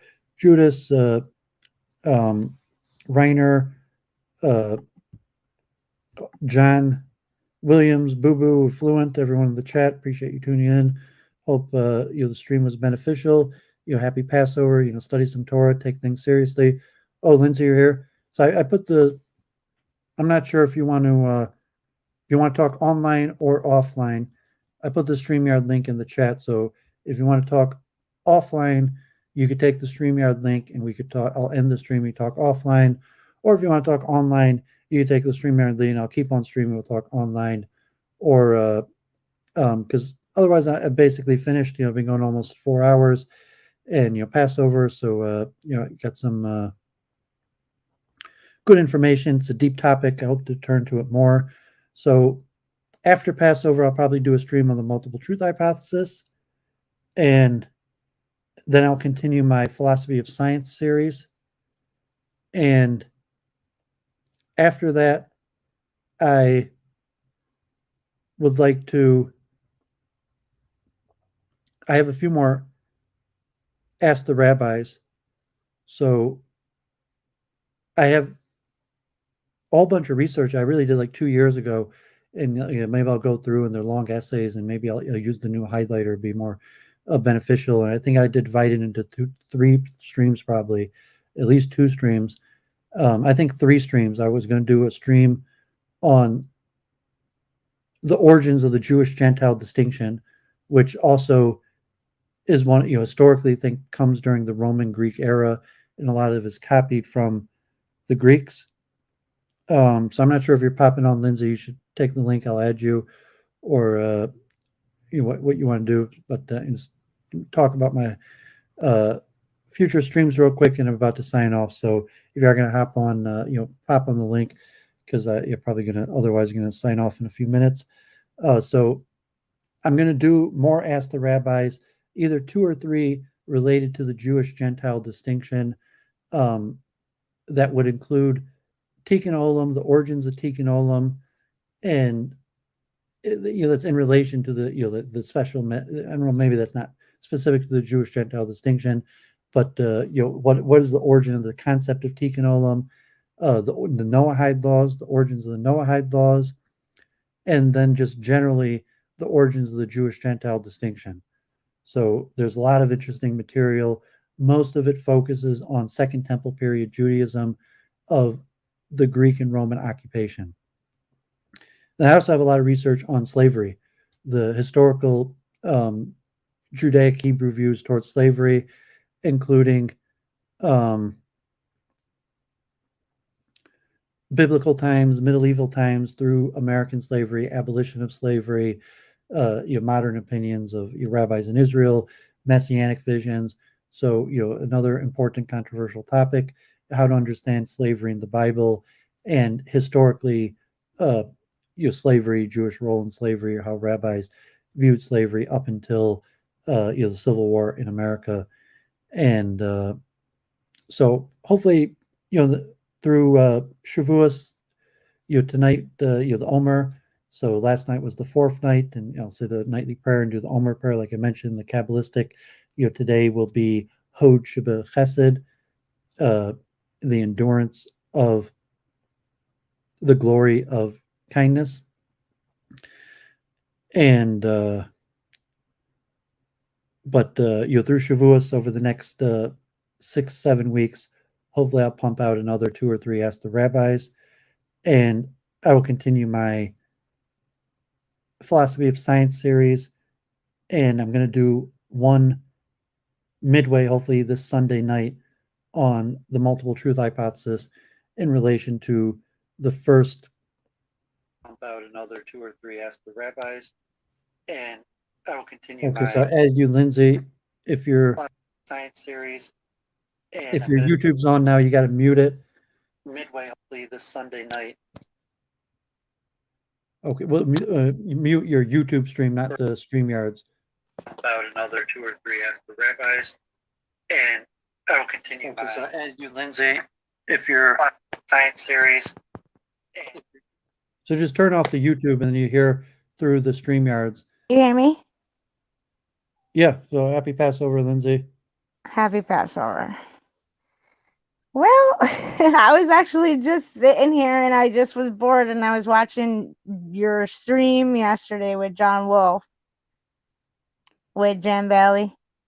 Oh, yeah, God forbid. A long conversation with Amsi, and was that the only time I was on John Wolf? We did like 10 weeks of, like some form of like mob tube, but it didn't really go anywhere. And then I saw he picked up following Jen Bailey, or he found streaming with Amsi, which was actually numbers wise somewhat successful. So I wasn't familiar with her or Jen Bailey at all. Amsi could actually be maybe worse than Jen at times, actually. I don't know why John Wolf even hangs out with her, to be honest. Yeah, I'm in Detroit, he's in Louisiana, but